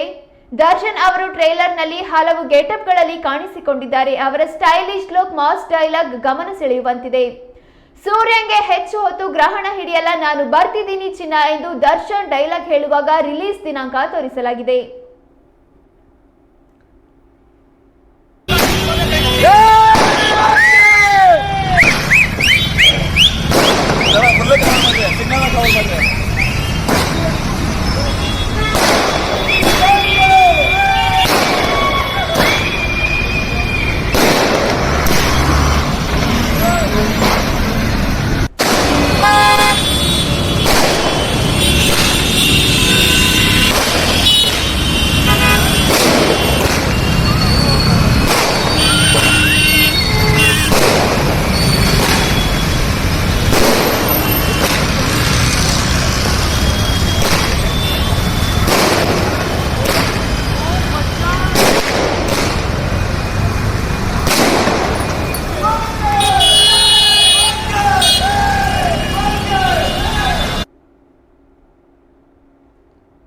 ರಾಜ್ಯದಲ್ಲಿ ಸಿಎಂ ಕುರ್ಚಿ ಕಿತ್ತಾಟದ ಬಗ್ಗೆ ಕೋಡಿಶ್ರೀಗಳು ಭವಿಷ್ಯ ನುಡಿದಿದ್ದಾರೆ. ಈ ಕುರಿತು ಮಾಧ್ಯಮಗಳಿಗೆ ಉತ್ತರಿಸಿದ ಅವರು, ಶಿವನ ಮುಡಿಯ 2 ದುಂಡು ಮಲ್ಲಿಗೆಗಳು ಶಿವನ ಬಲಪಾದ ಸೇರಿಯಾವು, ಎಲ್ಲವೂ ಸಂಕ್ರಾಂತಿ ನಂತರ ಸುಖಾಂತ್ಯ ಆಗುತ್ತದೆ ಎಂದು ಮಾತನಾಡಿದ್ದಾರೆ. ಸುಖಾಂತ್ಯ ಯಾರಿಗಾದ್ರೂ ಆಗಬಹುದು, ಸಂಕ್ರಾಂತಿ ನಂತರವೇ ಎಲ್ಲ ಸುಖಾಂತ್ಯ ಆಗುತ್ತೆ ಎಂದರು. ಇನ್ನು 2026ಕ್ಕೆ ರಾಜ್ಯದಲ್ಲಿ ಮಳೆಯ ಅವಾಂತರ ಹೆಚ್ಚಾಗುತ್ತದೆ ಎಂದು ಭವಿಷ್ಯ ನುಡಿದಿದ್ದಾರೆ. ಭಾರತೀಯ ಪರಂಪರೆಯಲ್ಲಿ ಭವಿಷ್ಯಕ್ಕೆ ಬಹಳಷ್ಟು ಜನ ಎತ್ತು ಕೊಡ್ತಾರೆ, ನಂಬುತ್ತಾರೆ. ಅದು ಈ ದೇಶದ ಸಂಸ್ಕೃತಿಯಲ್ಲಿ ಒಂದು ಭಾಗ. ವಿಶೇಷವಾಗಿ ಸಂಕ್ರಾಂತಿಯಲ್ಲಿ ಒಂದು ಜ್ಯೋತಿಷ್ ಭವಿಷ್ಯ ಬರ್ತದೆ, ಇನ್ನೊಂದು ಯುಗಾದಿ ನಂತರ ಬರ್ತದೆ. ಯುಗಾದಿ ನಂತರ ಬರುವಂಥ ಭವಿಷ್ಯ ಮಳೆ, ಬೆಳೆ, ದೇಶದ ಆಗುಹೋಗುಗಳು, ಚಿಂತನೆಗಳು, ಆಮೇಲೆ ಜನಜೀವನ, ಆರೋಗ್ಯ, ನಾಡಿಂದು ಬರುತ್ತೆ. ಸಂಕ್ರಾಂತಿಯಲ್ಲಿ ಬರುವಂಥದ್ದು ಯಾವುದಂದರೆ, ಹಿಂದೆ ಹಡಗಿನ ವ್ಯಾಪಾರ ಮಾಡ್ತಿರ್ತದ್ರು ನೋಡು, ವ್ಯಾಪಾರಸ್ಥರುಗಳಿಗೆ, ರಾಜರುಗಳಿಗೆ, ದೊರೆಗಳಿಗೆ, ಪಾಳ್ಯಗಾರರಿಗೆ, ಪಟ್ಟು ಪಾಳ್ಯದಿಂದ ಆಡ್ತಿದ್ರಲ್ಲ, ಅವರಿಗೆ ಈ ಸಂಕ್ರಾಂತಿ ಪರದಲ್ಲಿ ಬರ್ತದೆ. ಆ ದೃಷ್ಟಿಯಿಂದ ಈ ರಾಜಕೀಯವನ್ನು ಸಂಕ್ರಾಂತಿ ಮೇಲೆ ನಿರ್ಧಾರ ಆಗುತ್ತೆ. ಸಂಗಮೇಶ ನಲಿವನೇ ಆದರೆ ಒಳಹಡ್ಡ ಬಂದಿದೆ. ಶಿವನ ಮುಡಿಯ 2 ದುಂಡು ಮಲ್ಲಿಗೆಗಳು ಶಿವನ ಬಲಪಾದ ಸೇರ್ಯಾವು, ಮುಂದೆ ಸುಖಾಂತ್ಯವಾಗುತ್ತೆ. ಸಂಕ್ರಾಂತಿ ಕಳಿಬೇಕು. ಏನು ಅಪೇಕ್ಷೆ ಪಟ್ಟಿದ್ದಾರೆ, ಅಪೇಕ್ಷೆ ಪಟ್ಟಂತೆ ಬಡ್ಜೆಟ್ಟು ಕಳಿಬೇಕಾಗತ್ತೆ. ಅದ್ರ ನಂತರ ಸುಖಾಂತ್ಯ ಯಾರಿಗಾರು ಆಗ್ಬೋದು ಸುಖಾಂತ್ಯ, ಅವ್ರಿಗೆ ಇವ್ರಿಗೆ ಅಂತಲ್ಲ. ಸಂಕ್ರಾಂತಿ ಮೇಲೆ ಹೇಳ್ತೀನಿ. ಅದರಲ್ಲಿ ಈಗ ಮಾತು ಕೊಟ್ಟಿದ್ದಾರೆ ಅಂತ ಕೆಲವರು ಹೇಳ್ತಾರೆ, ಮಾತಿನಂತೆ ಏನಾದ್ರು ನಡೆಯುತ್ತೆ, ಈಗ ಹೈಕಮಾಂಡ್ ಏನಾದ್ರು ಮಧ್ಯಪ್ರವೇಶ, ಅವ್ರು ಹೇಳ್ದಂಗೆ ಏನು ಒಬ್ಬ ಬೇಡ ಒಂದು ಜಿಂಕೆ ಓಡಿಸ್ಕೊಂಬಂದ ಕಾಡಿನಲ್ಲಿ. ಅಲ್ಲಿ ಒಬ್ಬ ಸನ್ಯಾಸಿ ಕೂತಿದ್ದ, ಅದು ಓಡೋತು. ಆ ಬೇಡ ಬಂದು ಕೇಳ್ದ, ಏನು ಸ್ವಾಮಿ ಇಲ್ಲಿ ಜಿಂಕೆ ಹೊತ್ತಲ್ಲಿ ನೋಡಿರ ಅಂತ. ಅದಕ್ಕೆ ಸ್ವಾಮಿ ಹೇಳ್ದ, ಹೇಳಿ ಕೇಳಿ ಸನ್ಯಾಸಿ, ಓತು ಅಂದರೆ ಸಾಯಿಸ್ಬಿಡ್ತಾನೆ, ಹೋಗಲಿಲ್ಲ ಅಂದರೆ ಅದನ್ನು ಸನ್ಯಾಸಕ್ಕೆ ಅಪ್ಪನ ಬರುತ್ತೆ, ಸುಳ್ಳು ಹೇಳ್ದಂಗೆ ಆಗ್ತದೆ. ಅದಕ್ಕೆ ಅವನು ಹೇಳ್ದ, ಯಾವ್ದು ನೋಡ್ತು ಅದು ಮಾತಾಡಲ್ಲ, ಯಾವ್ದು ಮಾತಾಡುತ್ತೋ ಅದು ನೋಡಲಿಲ್ಲ ನಾನೇ ಮಾಡೋಣಪ್ಪ. ಕಣ್ಣು ನೋಡ್ತು ಅದು ಮಾತಾಡಲ್ಲ, ನ್ಯಾಲಿಗೆ ನೋಡಲಿಲ್ಲ ಮಾತಾಡುತ್ತೆ, ಅಷ್ಟೇ ಇದರ ಅರ್ಥ. ಇಂಡಿಗೋ ಏರ್ಲೈನ್ಸ್ ವಿರುದ್ಧ ಸದ್ಯ ಇದೀಗ ಪ್ರತಿಭಟನೆಗೆ ಕನ್ನಡ ಪರ ಹೋರಾಟಗಾರ ವಾಟಾಳ್ ನಾಗರಾಜ್ ಇಳಿದಿದ್ದಾರೆ. ನಿನ್ನೆ ಸಂಜೆ ಬೆಂಗಳೂರಿನ ಅಂತಾರಾಷ್ಟ್ರೀಯ ವಿಮಾನ ನಿಲ್ದಾಣದ ಬಳಿ ಇರುವ ಟೋಲ್ ಬಳಿ ಪ್ರತಿಭಟನೆ ಕೈಗೊಂಡಿದ್ರು. ಪ್ರತಿಭಟನೆಯಲ್ಲಿ ಪ್ರಯಾಣಿಕರ ಸಮಸ್ಯೆ ತಕ್ಷಣ ಬಗೆಹರಿಸುವಂತೆ ಒತ್ತಾಯಿಸಿದ್ದಾರೆ. ಇಂದು ಸಂಜೆ ಒಳಗಡೆ ಸಮಸ್ಯೆ ಬಗೆಹರಿಯದಿದ್ರೆ ಏರ್ಪೋರ್ಟ್ ಬಂದ್ ಮಾಡುವುದಾಗಿ ಎಚ್ಚರಿಕೆ ನೀಡಿದ್ದಾರೆ.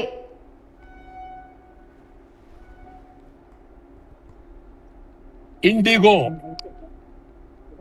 ಈ ದೇಶದಲ್ಲಿ ನೂರಾರು ವಿಮಾನಗಳನ್ನ ಓಡಿಸ್ತಾರೆ. ಆದರೆ ಈಗ ಪರಿಸ್ಥಿತಿ ಎಲ್ಲ ವಿಮಾನಗಳನ್ನ ನಿಲ್ಲಿಸಿ ಹದಗೆಟ್ಟೋಗಿದೆ. ಲಕ್ಷಾಂತರ ಜನ ಪ್ರಯಾಣಿಕರು ಕಣ್ಣೀರಿಡ್ತಾ ಇದ್ದಾರೆ. ಮದುವೆಗೆ ಹೋಗ್ಬೇಕಾದವರು, ತಂದೆ ಅಸ್ಥಿ ಬಿಡ್ತಕ್ಕಂಥವ್ರು, ಕಾಶಿಗೆ ಹೋಗ್ತಕ್ಕಂಥವ್ರು, ಆಸ್ಪತ್ರೆಗೆ ಹೋಗ್ತಕ್ಕಂಥವ್ರು, ರೋಗಿಗಳು, ಬೇರೆ ದೇಶಕ್ಕೆ ಹೋಗ್ತಕ್ಕಂಥವ್ರು, ಮಕ್ಕಳನ್ನು ಕಳಿಸ್ತಕ್ಕಂಥವ್ರು, ಒಂದೇ ಸಮನೆ. ಇದು ದೇಶದ ಇತಿಹಾಸದಲ್ಲಿ ಈ ರೀತಿ ಮೊದಲನೇದಾಗಿದೆ. ಕೇಂದ್ರ ಸರ್ಕಾರ ಚಕಾರ ಎತ್ತಾ ಇಲ್ಲ. ಕನಿಷ್ಠ ನೀವು ಪ್ರಯಾಣಿಕರಿಗೆ ಏನ್ ಮಾಡಿದ್ದೀರಿ? ಒಂದು ಬಾಟ್ಲು ನೀರು 10 ರೂಪಾಯಿ ಇರೋದು 150 ಆಗಿದೆ. ಒಂದು ಪ್ಲೇಟ್ ಇಡ್ಲಿ 150. ಬ್ಲ್ಯಾಕ್ ಮಾರ್ಕೆಟ್ ಮತ್ತು ವಿಮಾನಗಳು 6,000 ಇರತಕ್ಕಂಥ ಟಿಕೆಟ್ಗೆ 60,000, 70,000, 80,000. ಇದಕ್ಕೊಂದು ಲಿಮಿಟ್ ಇಲ್ಲ, ಕೇಳೋರಿಲ್ಲ. ಪಾರ್ಲಿಮೆಂಟ್ ಸದಸ್ಯರು ಏನ್ ಮಾಡ್ತಾ ಇದ್ದೀರಿ? ದನ ಕಾಯ್ತಾ ಇದ್ದೀರಾ? ನಿಮಗೆ ಮಾನ ಮರ್ಯಾದಿಲ್ಲ? ಏನ್ ಮಾಡ್ಬೇಕು ನೀವು? ಮೊದಲು ಪಾರ್ಲಿಮೆಂಟ್ ನಲ್ಲಿ ಇದನ್ನ ನೀವು ಚರ್ಚೆ ಮಾಡೋ ಬದಲು ದೇಶದ ಜನ ಎಲ್ಲ ಏರ್ಪೋರ್ಟ್ಗಳಲ್ಲಿ ಕಣ್ಣೀರಿಡ್ತಾ ಇದ್ದಾರೆ. ಹೆಣ್ಣು ಮಕ್ಕಳು ತೀರಾ ಶೌಚಾಲಯಕ್ಕೆ ಹೋಗಾಗ್ತಾ ಇಲ್ಲ. ಈ ಪರಿಸ್ಥಿತಿ ನಿರ್ಮಾಣ ಆಗಿದೆ. ಪ್ರಧಾನಮಂತ್ರಿಯವರೇ ಪುಟಿನ್ ಅವರನ್ನ ಭೇಟಿ ಮಾಡೋದು ನಾವೇನು ವಿರೋಧ ಮಾಡೋದಲ್ಲ. ಗಂಭೀರವಾಗಿ ನಿಮ್ ಸರ್ಕಾರ ಎಲ್ಲ ವಿಮಾನಗಳು ಕೂಡ್ಲೆ ಓಡಬೇಕು, ಇಲ್ಲ ಅವನನ್ನ ಜೈಲ್ಗೆ ಹಾಕಿ, ಮಾಲೀಕನ್ನ ಜೈಲ್ಗೆ ಹಾಕಿ ನೀವೇ ನಿಮ್ಮ ಕಡೆಯಿಂದ ವ್ಯವಸ್ಥೆ ಮಾಡಬೇಕಾದ್ದು ಕರ್ತವ್ಯ. ಬರೀ ಕೇಂದ್ರ ಒಂದೇ ಅಲ್ಲ, ಕರ್ನಾಟಕ ಸರ್ಕಾರ ಸಿದ್ದರಾಮಯ್ಯನವರ ಬಗ್ಗೆ ನಾನು ಬಹಳ ಗೌರವ. ಆದ್ರೆ ಇಲ್ಲಿ ಬರ್ಬೇಕಾಗಿತ್ತು, ಅವರು ಸಿದ್ದರಾಮಯ್ಯ ಬರ್ಬೇಕಾಗಿತ್ತು, DK ಶಿವಕುಮಾರ್ ಬರ್ಬೇಕಾಗಿತ್ತು, ಕೈಗಾರಿಕಾ ಮಂತ್ರಿ ಬರ್ಬೇಕಾಗಿತ್ತು, ಆರೋಗ್ಯ ಸಚಿವರು ಬರ್ಬೇಕಾಗಿತ್ತು. ಯಾರು ಬಂದಿಲ್ಲ. ಏನ್ ಮಾಡ್ಬೇಕು? ನಾನಿವತ್ತು ಇದರ ವಿರುದ್ಧ ಹೋರಾಟ ಮಾಡೋದಕ್ಕೆ ಬಂದ್ರೆ ಕರ್ನಾಟಕ ಪೊಲೀಸ್ನವರು ಇದು ಮಿಲಿಟರಿ ಪೊಲೀಸ್, ಇದು ಮಿಲಿಟರಿ ಪೊಲೀಸ್. ನಿಮ್ಗೆ ಹೇಳೋದಾದ್ರೆ ಹಿಟ್ಲರ್ ಕಾಲದಲ್ಲೂ ಈ ತರ ಇರಲಿಲ್ಲ. ಏನ್ ಇವ್ರದು ಹೋಗಕ್ ಕೂಡುದು. ಇಲ್ಲೇ ನಾನು ಹೇಳಿ ಬಂದದ್ರಿಂದ ಇವ್ರು ತಡೆದ್ರು. ನಾನು ಹೇಳ್ದೆ ಹೋದ್ರೆ ಇವ್ರು ತಡೆಯಕ್ಕಾಗತ್ತೆ ಇವ್ರ ಕೈಲಿ? ನಾನು ಇವತ್ತು ಹೇಳ್ತೇನೆ, ನಾಳೆ ಸಂಜೆ ಒಳಗಾಗಿ ಕೇಂದ್ರ ಸರ್ಕಾರದ ಜೊತೆಲಿ ಕರ್ನಾಟಕ ಸರ್ಕಾರ ಮಾತಾಡಬೇಕು ಮತ್ತು ಕೇಂದ್ರ ಸರ್ಕಾರ ಕೂಡಲೇ ಇದನ್ನ ತೀರ್ಮಾನ ಮಾಡಬೇಕು.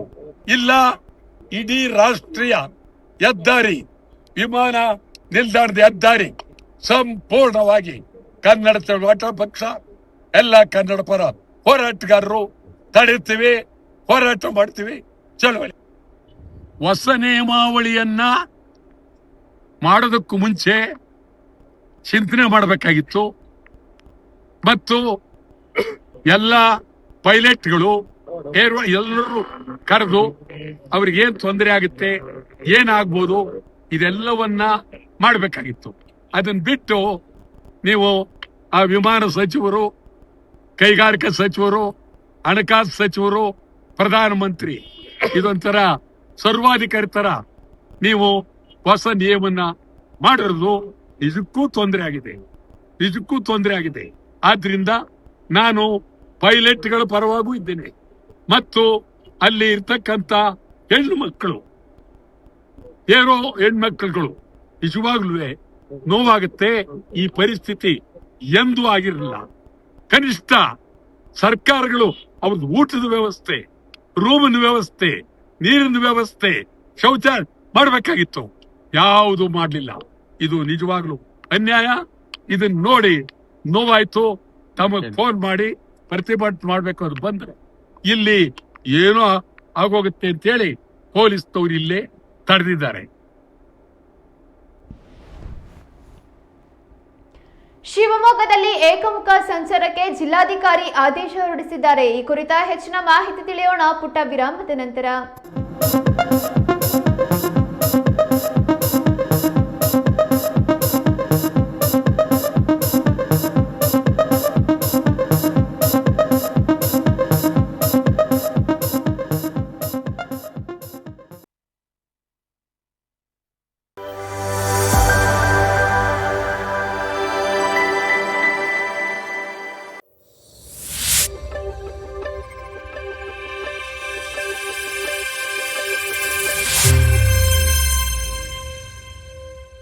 ನಿಮ್ಮೂರಿನಲ್ಲಿ ಸಮಸ್ಯೆಗಳು ಇವೆಯಾ? ಸಂಬಂಧಪಟ್ಟವರ ಗಮನಕ್ಕೆ ತಂದ್ರೂ ಪ್ರಯೋಜನವಾಗಿಲ್ವೇ? ಹಾಗಾದ್ರೆ ನೀವು ಮಾಡಬೇಕಾಗಿರೋ ಕೆಲಸ ಇಷ್ಟೇ. ನಿಮ್ಮೂರಿನ ಸಮಸ್ಯೆ ಕುರಿತು ವಿಡಿಯೋ ಮಾಡಿ ಸ್ವಲ್ಪ ಮಾಹಿತಿ ನೀಡಿ. ಆ ವಿಡಿಯೋವನ್ನ ಈ ನಂಬರ್ಗೆ ಕಳುಹಿಸಿಕೊಡಿ. 9900218866. ನಿಮ್ಮ ಸಮಸ್ಯೆಗೆ ನಾವು ಧ್ವನಿಯಾಗುತ್ತೇವೆ. ವಾಟ್ಸ್ಆಪ್ ವರದಿಗಾರ. ವಿಶ್ವವಿಖ್ಯಾತ ಜೋಗ ಜಲಪಾತ,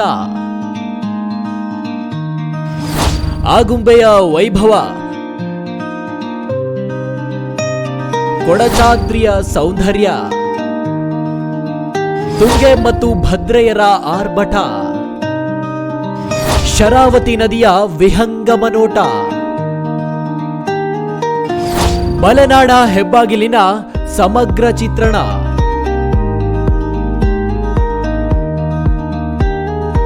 ಈಸೂರಿನ ಹೋರಾಟದ ಕಿಚ್ಚು, ಸಮಾಜವಾದಿ ನೆಲಗಟ್ಟು ರಾಜಕೀಯ ಶಕ್ತಿ ಕೇಂದ್ರ. ಮಲೆನಾಡಿನ ಸಮಗ್ರ ಸುದ್ದಿಗಳಿಗಾಗಿ ಕನ್ನಡ ಮೀಡಿಯಂ 24x7 ವೀಕ್ಷಿಸಿ.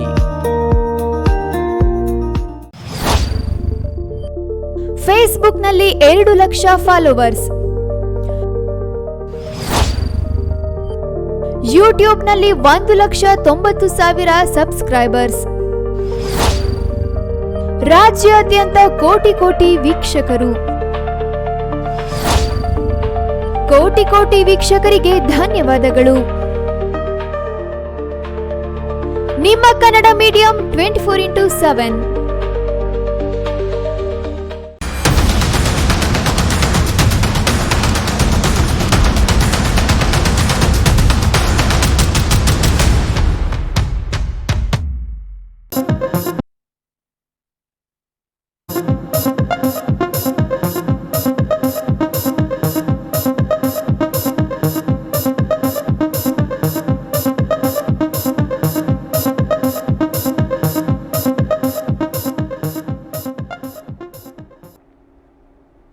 ವಿರಾಮದ ನಂತರ ನಮ್ಮ ಊರು ನಮ್ಮ ಸುದ್ದಿಗೆ ಸ್ವಾಗತ.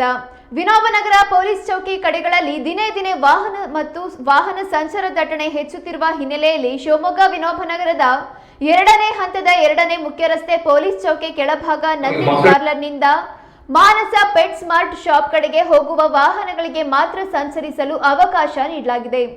ಮಾನಸ ಪೆಟ್ ಸ್ಮಾರ್ಟ್ ಶಾಪ್ನಿಂದ ನಂದಿನಿ ಪಾರ್ಲರ್ ಪೊಲೀಸ್ ಚೌಕಿ ಕಡೆಗೆ ಬರುವ ಎಲ್ಲ ವಾಹನಗಳ ಸಂಚಾರವನ್ನ ನಿಷೇಧಿಸಿ ಏಕಮುಖ ಸಂಚಾರಕ್ಕೆ ಜಿಲ್ಲಾಧಿಕಾರಿಗಳಾದ ಗುರುದತ್ ಹೆಗಡೆ ಆದೇಶಿಸಿದ್ದಾರೆ.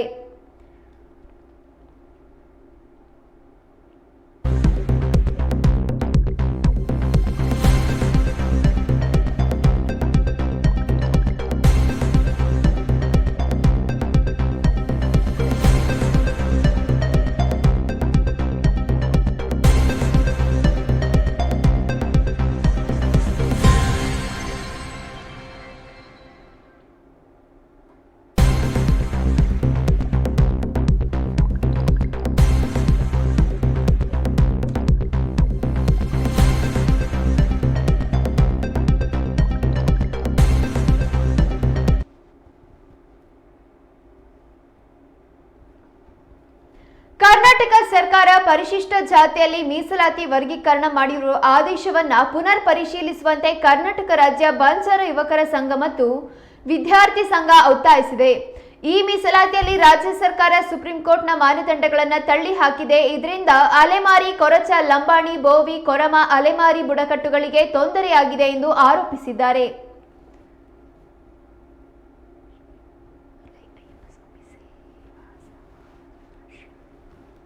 ಕರ್ನಾಟಕ ಸರ್ಕಾರದ ಮಾನ್ಯ ಮುಖ್ಯಮಂತ್ರಿಗಳು, ಅದೇ ರೀತಿ ಸಮಾಜ ಕಲ್ಯಾಣ ಇಲಾಖೆಯ ಸಚಿವರು ಈ ಒಳ ಮೀಸಲಾತಿಯ ಅನುಷ್ಠಾನದ ಸಂದರ್ಭದಲ್ಲಿ ಘನತೆ ಹೊತ್ತ ಮಾನ್ಯ ಮುಖ್ಯಮಂತ್ರಿಗಳು ಒಂದು ಮಾತನ್ನು ಮಾಧ್ಯಮದ ಮೂಲಕ ಭಾಳ ಸ್ಪಷ್ಟವಾಗಿ ಹೇಳಿದರು.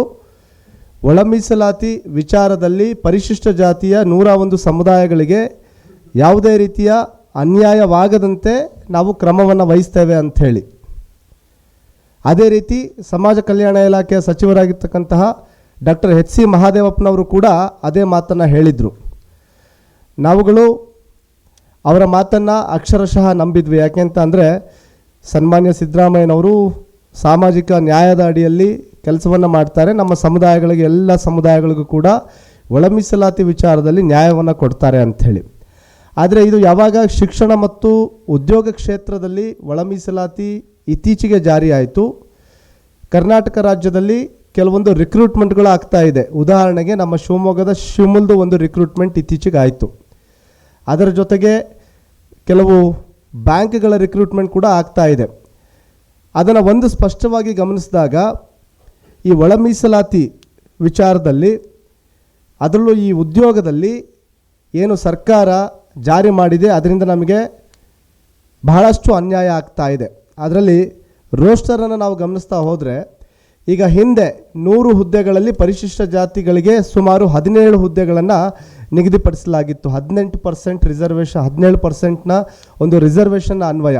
ಅಂದರೆ ಪರಿಶಿಷ್ಟ ಜಾತಿಯ 101 ಜಾತಿಯ ಯಾರು ಪ್ರತಿಯೊಬ್ಬರು ಕೂಡ ಆ 17 ಹುದ್ದೆಗಳಿಗೆ ಅರ್ಹರಾಗ್ತಾ ಇದ್ದರು. ಈಗ ಒಳ ಮೀಸಲಾತಿ ಅನ್ವಯ ನಮ್ಮ ಪರಿಶಿಷ್ಟ ಜಾತಿಯ ಗ್ರೂಪ್ ಸಿನಲ್ಲಿ ಇವತ್ತು ನಮ್ಮ ಬಂಜಾರ, ಬೋವಿ, ಕೊರಚ, ಕೊರಮ ಮತ್ತು ಇತರೆ ಅಲೆಮಾರಿ ಸಮುದಾಯಗಳು ಬರ್ತಾ ಇದೆ. ಶಿವಮೊಗ್ಗದ ಒಂದು ಶಿಮುಲ್ ರಿಕ್ರೂಟ್ಮೆಂಟ್ನಲ್ಲಿ ನಮ್ಮ ಒಂದು ಈ ಎಲ್ಲ ಸಮುದಾಯಗಳಿಗೆ ಗ್ರೂಪ್ ಸಿ ಅಡಿಯಲ್ಲಿ ಕೇವಲ 2ರಿಂದ 3 ಹುದ್ದೆ ಅಷ್ಟೇ ಬರ್ತಾ ಇದೆ. ಸುಮಾರು 190 ಚಿಲ್ಲರೆ ಹುದ್ದೆಗಳಲ್ಲಿ 2ರಿಂದ 3 ಹುದ್ದೆಗಳಿಗೆ ಅಷ್ಟೇ ನಾವು ಎಲಿಜಿಬಲ್ ಆಗ್ತಾ ಇದ್ದೀವಿ. ಇದು ಬಹಳಷ್ಟು ಅನ್ಯಾಯ. ಹಿಂದೆ 100 ಹುದ್ದೆಗಳಲ್ಲಿ 17 ಹುದ್ದೆಗಳಿಗೆ ಅವಕಾಶ ನಮಗೆ ಸಿಗ್ತಾ ಇತ್ತು. ಇವಾಗ ಸುಮಾರು 190-200 ಹುದ್ದೆಗಳಿಂದ ಕಾಲ್ಫರ್ ಆಗಿರುವಂಥ ನೋಟಿಫಿಕೇಷನಲ್ಲಿ ನಮಗೆ ಕೇವಲ 2ರಿಂದ 3 ಹುದ್ದೆಗಳಿಗೆ ಅಷ್ಟೇ ಅವಕಾಶ ಸಿಗ್ತಾ ಇದೆ. ಇದು ನಿಜಕ್ಕೂ ಅನ್ಯಾಯವಾಗುವಂಥ ಕೆಲಸ. ಮಾನ್ಯ ಮುಖ್ಯಮಂತ್ರಿಗಳು ಮತ್ತು ಸಮಾಜ ಕಲ್ಯಾಣ ಇಲಾಖೆ ಸಚಿವರು ಏನು ಒಂದು ಆಶ್ವಾಸನೆಯನ್ನು ಕೊಟ್ಟಿದ್ದರು, ಈ ಸಮುದಾಯಗಳಿಗೆ ಅನ್ಯಾಯವಾಗೋದಿಲ್ಲ ಅಂಥೇಳಿ. ಆದರೆ ಈ ಒಳ ಮೀಸಲಾತಿಯ ರೋಸ್ಟರ್ನಲ್ಲಿ ನಮ್ಮ ಸಮುದಾಯಗಳಿಗೆ ಸಾಕಷ್ಟು ಅನ್ಯಾಯ ಆಗ್ತಾ ಇದೆ. ಇದಕ್ಕೂ ಮುನ್ನ ಸುಪ್ರೀಂ ಕೋರ್ಟ್ ಒಂದು ಗೈಡ್ಲೈನ್ಸನ್ನು ಕೊಟ್ಟಿದೆ. ಎಂಪಿರಿಕಲ್ ಡಾಟಾ, ವೈಜ್ಞಾನಿಕ ದತ್ತಾಂಶವನ್ನು ತೆಗೆದುಕೊಂಡು ತಾವು ಒಳ ಮೀಸಲಾತಿ ನಿಗದಿಯನ್ನು ಮಾಡಿ ಅಂಥೇಳಿ. ಆದರೆ ಏನು ಈ ಹಿಂದೆ ಏನು ರಾಜ್ಯದಲ್ಲಿ ಗಣತಿ ಆಯಿತು, ನಮ್ಮ ಜಾತಿ ಗಣತಿ ಆಯಿತು, ಅದರಲ್ಲಿ ನಮ್ಮ ಸಮುದಾಯದ ಜನಸಂಖ್ಯೆ ಕೇವಲ 11 ಲಕ್ಷ ಚಿಲ್ಲರೆಯನ್ನು ತೋರಿಸಿದ್ದಾರೆ. ನಿಜವಾಗಿಯೂ ಬಂಜಾರರ ಜನಸಂಖ್ಯೆ ಸುಮಾರು 25-30 ಲಕ್ಷಕ್ಕೂ ಅಧಿಕ ಈ ಕರ್ನಾಟಕ ರಾಜ್ಯದಲ್ಲಿದೆ. ಆ ಒಂದು ಗಣತಿಯ ಸಂದರ್ಭದಲ್ಲಿ ನಮ್ಮ ವಲಸಿಗರನ್ನು ಕೈ ಬಿಡಲಾಗಿದೆ. ಈ ರೀತಿಯ ಸಾಕಷ್ಟು ಗೊಂದಲಗಳು ಆಗಿದೆ. ಆದರೆ ಸರ್ಕಾರ ಅದನ್ನು ಗಮನ ಹರಿಸುವ ಯಾವುದೇ ರೀತಿಯ ಕೆಲಸವನ್ನು ಮಾಡದೆ ಏನು ತರಾತುರಿಯಲ್ಲಿ ಇವತ್ತು ಒಳ ಮೀಸಲಾತಿಯನ್ನು ಉದ್ಯೋಗದಲ್ಲಿ, ಶಿಕ್ಷಣದಲ್ಲಿ ಜಾರಿ ಮಾಡಲಿಕ್ಕೆ ಹೊರಟಿರೋದನ್ನು ನಾವು ಖಂಡಿತವಾಗಿಯೂ ಇದನ್ನು ವಿರೋಧಿಸ್ತೇವೆ. ಅದರಲ್ಲೂ ಏನು ಈ ರೋಸ್ಟರ್ ಇದೆ, ಈ ರೋಸ್ಟರ್ನಲ್ಲಿ ಈ ಸಮುದಾಯಕ್ಕೆ ಬಹಳಷ್ಟು ಅನ್ಯಾಯ ಆಗ್ತಾ ಇದೆ. ಹಾಗಾಗಿ ಈ ಒಂದು ವಿಚಾರದಲ್ಲಿ ನಾವು ಸರ್ಕಾರಕ್ಕೆ ಒಂದು ಮನವಿಯನ್ನು ಮಾಡ್ತಾ ಇದ್ದೇವೆ. ಗ್ರೂಪ್ ಸಿನಲ್ಲಿ ಏನು ನಮ್ಮ ಬಂಜಾರ, ಬೋವಿ, ಕೊರಚ, ಕೊರಮ ಮತ್ತು ಇತರೆ ಅಲೆಮಾರಿ ಸಮುದಾಯಗಳು ಅಥವಾ ಪರಿಶಿಷ್ಟ ಜಾತಿಯ 101 ಸಮುದಾಯಗಳು ಬರ್ತಾ ಇದೆ, ಅವೆಲ್ಲವನ್ನು ರೋಸ್ಟರನ್ನು ಮಾರ್ಪಾಡಿಸಿ ಏಕಗವಾಕ್ಷಿ ಅಂದರೆ ಸಿಂಗಲ್ ವಿಂಡೋ ಪದ್ಧತಿ ಮೂಲಕ ಎಲ್ರಿಗೂ ಶಿಕ್ಷಣದಲ್ಲಿ ಮತ್ತು ಉದ್ಯೋಗದಲ್ಲಿ ಸಮಾನ ಅವಕಾಶ ಸಿಗುವ ರೀತಿಯಲ್ಲಿ ಸರ್ಕಾರ ಕ್ರಮವನ್ನು ವಹಿಸಬೇಕು. ಮತ್ತು ಈಗ ಭಾಳಷ್ಟು ಗೊಂದಲ ಏನಾಗಿದೆ ಅಂತಂದರೆ ಈ ಅಲೆಮಾರಿ ಸಮುದಾಯಗಳದು. ಬಹುಶಃ ಅಲೆಮಾರಿ ಸಮುದಾಯಗಳು ಸಾಕಷ್ಟು ಅವಕಾಶಗಳಿಂದ ವಂಚಿತರಾಗಿದೆ. ಅವರಿಗೆ 1% ಮೀಸಲಾತಿಯನ್ನು ಕೊಡಬೇಕು ಎನ್ನುವಂಥದ್ದು ನಮ್ಮ ಒಂದು ಆಗ್ರಹ ಕೂಡ. ಹಾಗಾಗಿ ಸರ್ಕಾರ ಏನು ಇವತ್ತು ಅಲೆಮಾರಿಗಳನ್ನು ಗ್ರೂಪ್ ಸಿನಲ್ಲಿ ನಮ್ಮಗಳ ಜೊತೆ ಸೇರಿಸಿದ್ದಾರೆ, ಅವ್ರಿಗೂ ಕೂಡ ಪ್ರತ್ಯೇಕವಾಗಿಸಿ ಅವ್ರಿಗೂ ಕೂಡ 1% ಮೀಸಲಾತಿಯನ್ನು ಕೊಡಲಿ. ಅದಕ್ಕೆ ನಮ್ಮ ಯಾವುದೇ ರೀತಿಯ ನಾವು ಅದಕ್ಕೆ ಯಾವುದೇ ರೀತಿಯ ವಿರೋಧವನ್ನು ವ್ಯಕ್ತಪಡಿಸೋದಿಲ್ಲ.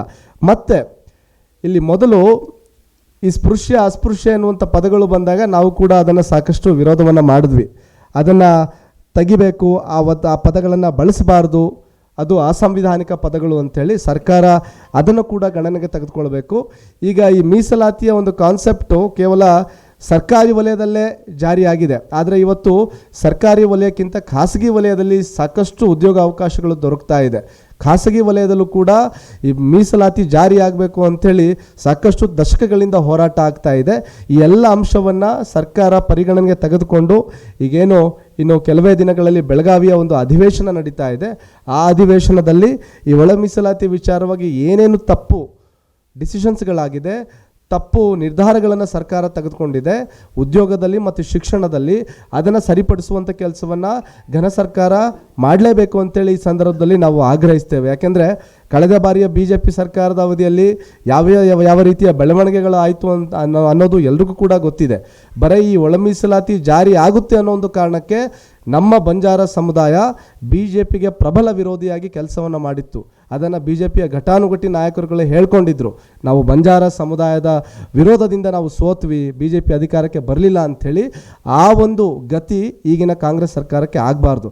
ನಾವು ಕೂಡ ಕಾಂಗ್ರೆಸ್ ಸರ್ಕಾರ ಬರಲಿಕ್ಕೆ ಕೆಲಸವನ್ನು ಮಾಡಿದ್ದೇವೆ, ಕಾಂಗ್ರೆಸ್ ಪಕ್ಷದಲ್ಲಿದ್ದೇವೆ. ಆದರೆ ಇವತ್ತು ನಮ್ಮ ಸಮುದಾಯಗಳಿಗೆ ಅನ್ಯಾಯವಾಗ್ತಾ ಇದ್ರೂ ಕೂಡ ನಾವು ಅದನ್ನು ಸಮರ್ಥನೆ ಮಾಡಿಕೊಳ್ಳುವಂಥದ್ದು ಸಮಾಜಕ್ಕೆ ಮಾಡುವಂತಹ ದ್ರೋಹ ಆಗುತ್ತೆ.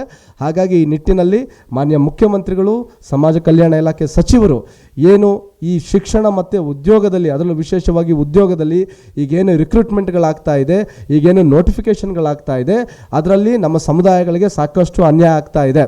ಪರಿಶಿಷ್ಟ ಜಾತಿಯ ಯಾವುದೇ ಸಮುದಾಯಗಳಿಗೆ ಅನ್ಯಾಯ ಆಗಬಾರ್ದು.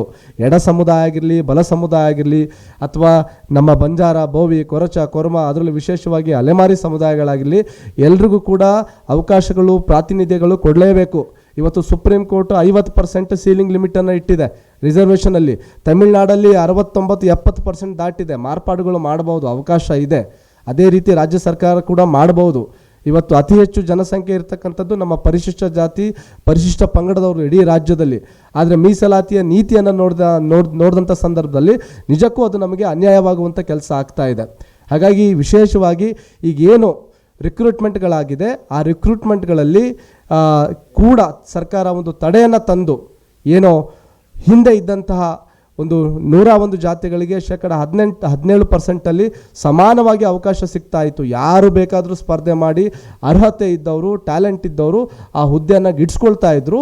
ಆ ರೀತಿಯ ಒಂದು ಮಾರ್ಗಸೂಚಿಗಳನ್ನು ತಂದು ಈ ರೋಸ್ಟರ್ನ ಬದಲಾವಣೆ ಮಾಡಬೇಕು ಅಂತೇಳಿ ನಾವು ಪತ್ರಿಕಾಗೋಷ್ಠಿಯ ಮೂಲಕ ರಾಜ್ಯ ಸರ್ಕಾರಕ್ಕೆ ಮತ್ತು ನಮ್ಮ ಸಮಾಜ ಕಲ್ಯಾಣ ಇಲಾಖೆ ಸಚಿವರಿಗೆ, ಮುಖ್ಯಮಂತ್ರಿಗಳಿಗೆ ಎಲ್ರಿಗೂ ಕೂಡ ಆಗ್ರಹಿಸ್ತಾ ಇದ್ದೇವೆ. ಶಬರಿಮಲೈ ಅಯ್ಯಪ್ಪ ಸ್ವಾಮಿ ಸೇವಾ ಸಮಾಜಂ ರಾಷ್ಟ್ರೀಯ ಅನ್ನದಾನ ಸಮಿತಿ ವತಿಯಿಂದ ಪ್ರತಿ ವರ್ಷದಂತೆ ಶಬರಿಮಲೈ ಅಯ್ಯಪ್ಪ ಸ್ವಾಮಿ ಸನ್ನಿಧಾನಕ್ಕೆ ಬರುವ ಮಾಲಾಧಾರಿಗಳಿಗೆ ಅನ್ನ ಸಂತರ್ಪಣೆಯ ಉದ್ದೇಶದಿಂದ ಡಿಸೆಂಬರ್ 8ರ ಸೋಮವಾರ ಸೀಗೆಹಟ್ಟಿಯ ಅಂತರ್ಘಟ್ಟಮ ದೇವಾಲಯದಲ್ಲಿ ಬೆಳಗ್ಗೆ 9 ಗಂಟೆಗೆ 1 ಮುಷ್ಟಿ ಅಕ್ಕಿ ಹಾಗೂ ಇತರೆ ಸಾಮಗ್ರಿಗಳ ಸಂಗ್ರಹ ಅಭಿಯಾನಕ್ಕೆ ಚಾಲನೆ ನೀಡಲಾಗುವುದು ಎಂದು ರಾಷ್ಟ್ರೀಯ ಅನ್ನದಾನ ಸಮಿತಿಯ ಉಪಾಧ್ಯಕ್ಷ KE ಕಾಂತೇಶ್ ಹೇಳಿದ್ದಾರೆ. ಈ ಕಾರ್ಯಕ್ರಮದ ಉದ್ಘಾಟನೆಯನ್ನ ಮಾಜಿ ಉಪಮುಖ್ಯಮಂತ್ರಿ KS ಈಶ್ವರಪ್ಪನವರು ಉದ್ಘಾಟಿಸಲಿದ್ದಾರೆ. ಸಾನ್ನಿಧ್ಯವನ್ನ ರಾಮಕೃಷ್ಣ ವಿವೇಕಾನಂದ ಆಶ್ರಮದ ಶ್ರೀ ವಿನಯಾನಂದ ಸರಸ್ವತಿ ಸ್ವಾಮಿಗಳು ಹಾಗೂ ಆದಿಚುಂಚನಗಿರಿ ಶಿವಮೊಗ್ಗ ಶಾಖಾ ಮಠದ ಶ್ರೀ ನಾದಮಯಾನಂದನಾಥ ಸ್ವಾಮೀಜಿಯವರು ವಹಿಸುವರು ಎಂದಿದ್ದಾರೆ. ಶಬರಿಮಲೆ ಅಂತಿದ್ದಂಗೆ ಪ್ರತಿಯೊಬ್ಬ ಹಿಂದೂ ಬಾಂಧವರಿಗೂ ಕೂಡ ಒಂದು ರೀತಿ ಮೈಯಲ್ಲಿ ರೋಮಾಂಚನ ಆಗ ನಾವೆಲ್ಲರೂ ಕೂಡ ನೋಡಿದ್ದೀವಿ. ಅಯ್ಯಪ್ಪ ಸ್ವಾಮಿಯ ದೇವಸ್ಥಾನಕ್ಕೆ ಹೋಗಬೇಕು ಅಂತ ಅನೇಕ ವರ್ಷಗಳಿಂದ ತಪಸ್ಸು ಮಾಡಿಕೊಂಡು ಮಾಲಾಧಾರಿಗಳು 45,000 ವ್ರತ, 108,000 ವ್ರತ ಎಲ್ಲ ಮಾಡೋದು ನಾವೆಲ್ಲರೂ ಕೂಡ ನೋಡಿದ್ದೀವಿ. ಆ ಒಂದು ಅಯ್ಯಪ್ಪ ಮಾಲಾಧಾರಿಗಳಿಗೆ ಶಬರಿಮಲೆ ಹೋದಂಥ ಸಂದರ್ಭದಲ್ಲಿರ್ಬೋದು ಮತ್ತು ಆ ಒಂದು ರಸ್ತೆ ಮಾರ್ಗದಲ್ಲಿ ಎಲ್ಲೂ ಕೂಡ ಒಳ್ಳೆಯ ಊಟದ ವ್ಯವಸ್ಥೆ ಇರಲ್ಲ. ಅದನ್ನು ಗಮನದಲ್ಲಿಟ್ಕೊಂಡು ಶಬರಿಮಲೆ ಅಯ್ಯಪ್ಪ ಸೇವಾ ಸಮಾಜಂ ಕರ್ನಾಟಕ ಈ ಒಂದು ಸೇವಾ ಸಂಸ್ಥೆಯಿಂದ ಅನೇಕ ವರ್ಷಗಳಿಂದ ಶಬರಿಮಲೆ ಮತ್ತು ಸುತ್ತಮುತ್ತಲ ಭಾಗದಲ್ಲಿ ಅನ್ನದಾನದ ಒಂದು ಸೇವೆ ಮಾಡ್ತಿರೋದು ನಮ್ಮ ಗಮನಕ್ಕೆ ಬಂದಾಗ ಶಿವಮೊಗ್ಗದಿಂದ ಒಂದು ವಿನೂತನವಾದಂಥ ಕಾರ್ಯಕ್ರಮ ನಾವು ಮಾಡಬೇಕು ಅಂತ ನಿಶ್ಚಯ ಮಾಡಿ ಪ್ರತಿಯೊಂದು ಮನೆಯಿಂದನೂ ಕೂಡ 1 ಮುಷ್ಟಿ ಅಕ್ಕಿಯಾದ್ರೂ ಕೂಡ ನಾವು ಸಂಗ್ರಹ ಮಾಡಬೇಕು ಅನ್ನೋಂಥ ನಿಶ್ಚಯದೊಂದಿಗೆ ಕಳೆದ 5ನೇ ವರ್ಷದಿಂದ ಪ್ರಾರಂಭ ಆಗಿ ಈ ವರ್ಷನೂ ಕೂಡ ನಾವು ಅದನ್ನು ಪ್ರಾರಂಭ ಮಾಡ್ತಾಯಿದ್ದೀವಿ. ಸುಮಾರು 80,000-90,000 ಮನೆಗಳು ಶಿವಮೊಗ್ಗದಲ್ಲಿ ಇರೋದು ನಮ್ಮೆಲ್ಲರೂ ಕೂಡ ಗೊತ್ತಿದೆ. ಒಂದೊಂದು ಮನೆ, ಅದು ಶ್ರೀಮಂತ ಇರ್ಬೋದು, ಬಡವ ಇರ್ಬೋದು, ಯಾರೇ ಇದ್ರೂ ಕೂಡ, ದೀನ ದಲಿತ ಬಲ್ಲಿಗ ಯಾರಿದ್ರೂ ಕೂಡ ಅವ್ರ ಮನೆಯಿಂದ ನಾವೆಲ್ಲರೂ ಕೂಡ ಒಂದು ಮುಷ್ಟಿ ಆದರೂ ನಾವು ಅಕ್ಕಿ ತೊಗೊಳ್ಬೇಕು ಅಂತ ನಮ್ಮ ಸಮಿತಿಯಿಂದ ತೀರ್ಮಾನ ಮಾಡಿ ಕಳೆದ 4 ವರ್ಷದಲ್ಲಿ ಪ್ರತಿ ವರ್ಷ, ಕಳೆದ ಬಾರಿ ಸುಮಾರು 380 ಕ್ವಿಂಟಾಲಷ್ಟು ಅಕ್ಕಿ, ಬೇಳೆ, ಆಮೇಲೆ ಎಣ್ಣೆ, ಬೆಲ್ಲ ಇದನ್ನೆಲ್ಲನೂ ಕೂಡ ನಾವು ಕಳೆದ ಬಾರಿ ನಾವು ಕಳಿಸ್ಕೊಟ್ಟಿದ್ವಿ. ಇದೇ ರೀತಿ ಪ್ರತಿ ವರ್ಷವೂ ಕೂಡ ಅದು ಜಾಸ್ತಿ ಆಗ್ತಿದೆ ವಿನಃ ಅದೇನು ಕಡಿಮೆ ಆಗ್ತಾ ಇಲ್ಲ. ಕಳೆದ ಬಾರಿ ನಾವು ಇನ್ನೊಂದು ಹೊಸ ರೀತಿ ನಾವು ಮಾಡಿದ್ದಪ್ಪ ಏನಂತಪ್ಪ ಅಂತಂದರೆ, ಒಂದು ನಾವು ಶಬರಿಮಲೆಗೂ ಕೂಡ ನಾವು ಒಂದು ಲೋಡಿನ ಅಕ್ಕಿ ಕಳಿಸಿದ್ವಿ. ಜೊತೆಗೆ ಶಿವಮೊಗ್ಗ ನಗರದ 3 ದೇವಸ್ಥಾನಗಳಲ್ಲಿ ಏನು ಅನ್ನದಾನ ಮಾಡ್ತಾ ಇದ್ದಾರೆ ಆ ದೇವಸ್ಥಾನಗಳಿಗೂ ಕೂಡ ನಾವು ಬೇಕಾದಂಥ ಅಕ್ಕಿ ಇರ್ಬೋದು, ಬೇಳೆ, ಎಣ್ಣೆ ಇದನ್ನೆಲ್ಲ ಕೂಡ ನಾವು ಕಳೆದ ಬಾರಿಯಿಂದ ನಾವು ಕಳಿಸ್ಕೊಡೋಕೆ ಪ್ರಾರಂಭ ಮಾಡಿದ್ವಿ. ಈ ಬಾರಿ 8ನೇ ತಾರೀಕು ಅಂದರೆ ನಾಡಿದ್ದು ಸೋಮವಾರ ಬೆಳಗ್ಗೆ ಸಿಗೇಟಿಯ ಅಂತರ್ಘಟ್ಟಮ್ಮ ದೇವಸ್ಥಾನದಲ್ಲಿ ಇದರ ಉದ್ಘಾಟನೆ ಅಂದರೆ ಪ್ರಾರಂಭ ಆಗ್ತಾ ಇದೆ. ಈ ಒಂದು ಉದ್ಘಾಟನಾ ಸಮಾರಂಭಕ್ಕೆ ಶಿವಮೊಗ್ಗದ ರಾಮಕೃಷ್ಣ ವಿವೇಕಾನಂದ ಆಶ್ರಮದ ಶ್ರೀ ವಿನಯಾನಂದ ಸರಸ್ವತಿ ಸ್ವಾಮಿಗಳು ಮತ್ತು ಆದಿಚುಂಚನಗಿರಿ ಶಾಖಾ ಮಠದ ಶ್ರೀ ನಾಥಮಯಾನಂದ ಸ್ವಾಮೀಜಿಗಳು ಈ ಒಂದು ಕಾರ್ಯಕ್ರಮದಲ್ಲಿ ದಿವ್ಯ ಸಾನ್ನಿಧ್ಯ ವಹಿಸ್ತಾ ಇದ್ದಾರೆ. ಇದರ ಅಧ್ಯಕ್ಷತೆಯನ್ನು ನನ್ನ ತಂದೆಯವರಂಥ ಶ್ರೀಯುತ KS ಈಶ್ವರಪ್ಪನವರು ಉದ್ಘಾಟನೆ ಮಾಡ್ತಾ ಇದ್ದಾರೆ.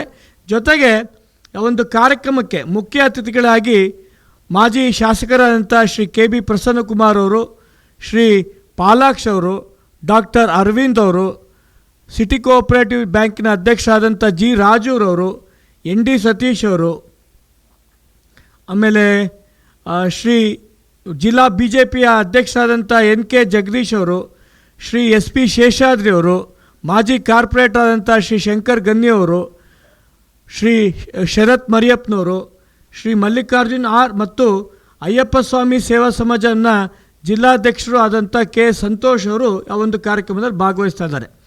ಹಾಗಾಗಿ ಒಟ್ಟು ಇದು ಪೂರ್ಣವಾದಂಥ ಸಂಗ್ರಹ ಏನು ಇಡೀ ಶಿವಮೊಗ್ಗ ನಗರದಲ್ಲಿ ಆಗುತ್ತೆ, ಇದೆಲ್ಲದನ್ನು ಕೂಡ ನಾವು ಸಂಗ್ರಹ ಮಾಡಿ 16ನೇ ತಾರೀಕು ಮಂಗಳವಾರ ಸಂಜೆ 6 ಗಂಟೆಗೆ ಶುಭಮಂಗಳ ಕಲ್ಯಾಣ ಮಂಟಪದಿಂದ ಶಬರಿಮಲೆಗೆ ಇದನ್ನು ಕಳಿಸ್ಕೊಡೋಂಥ ವ್ಯವಸ್ಥೆನೂ ಕೂಡ ಮಾಡ್ತಾಯಿದ್ದೀವಿ. ಪ್ರತಿ ವರ್ಷದಂತೆ ಯಾವ ರೀತಿ ನಮಗೆ ಶಿವಮೊಗ್ಗದ ಪ್ರತಿಯೊಬ್ಬ ಭಕ್ತರನ್ನು ಕೂಡ ನಮಗೆ ಸಹಕಾರ ಕೊಡ್ತಿದ್ರು, ಅವರೆಲ್ಲರೂ ಕೂಡ ನಾನು ಈ ಒಂದು ಸಂದರ್ಭದಲ್ಲಿ ಕಳಕಳಿಯಿಂದ ವಿನಂತಿ ಮಾಡ್ಕೊಳ್ತಿರೋದು, ಶಬರಿಮಲೆಗೆ ಯಾವ ಸ್ವಾಮಿ ಮಾರ್ಗಳು ಹೋಗ್ತಾ ಇದ್ದಾರೆ ಅವ್ರಿಗೆ ಬೇಕಾದಂಥ ಎಲ್ಲ ಸಾಮಗ್ರಿಗಳು ತಾವೆಲ್ಲರೂ ಕೂಡ ಸಹಕಾರ ಕೊಡಬೇಕು ಮತ್ತು ಇದಕ್ಕೆ ಪ್ರೋತ್ಸಾಹ ಕೊಡಬೇಕು ಅಂತ ನಾನು ಈ ಒಂದು ಸಂದರ್ಭದಲ್ಲಿ ನಾನು ಕೇಳ್ಕೊ. ಇದೀಗ ಮತ್ತೊಮ್ಮೆ ಹೆಡ್ಲೈನ್ಸ್. ಶಿವಮೊಗ್ಗ ಸಂಸದರಿಗೂ ತಟ್ಟಿದ ಇಂಡಿಗೋ ಫ್ಲೈಟ್ ಬಿಸಿ, ವಾಪಸಾದ ಕತೆ ಕೇಳಬೇಡಿ ಎಂದ BY ರಾಘವೇಂದ್ರ. ಇಂಡಿಗೋ ಸಂಸ್ಥೆ ವಿರುದ್ಧ ಸಂಸದ ತೀವ್ರ ಅಸಮಾಧಾನ. ಶಿವಮೊಗ್ಗದಲ್ಲೊಂದು ನಿಗೂಢ ಮನೆ, ಒಂದೇ ಮನೆಯಲ್ಲಿ 5 ನೇಣಿಗೆ ಶರಣು. ಸಾವಿನ ನಿಲಯವಾಗಿ ಬದಲಾದ ಸಾನ್ನಿಧ್ಯ ನಿಲಯ. ಶಿವಮೊಗ್ಗದಲ್ಲಿ ಮುಷ್ಟಿ ಅಕ್ಕಿ ಅಭಿಯಾನ ಕಾರ್ಯಕ್ರಮ, ಅಯ್ಯಪ್ಪ ಮಾಲಾಧಾರಿಗಳಿಗೆ ಅನ್ನ ಸಂತರ್ಪಣೆ. ಸುದ್ದಿಗೋಷ್ಠಿಯಲ್ಲಿ ಮಾಹಿತಿ ಬಿಚ್ಚಿಟ್ಟ KE ಕಾಂತೇಶ್.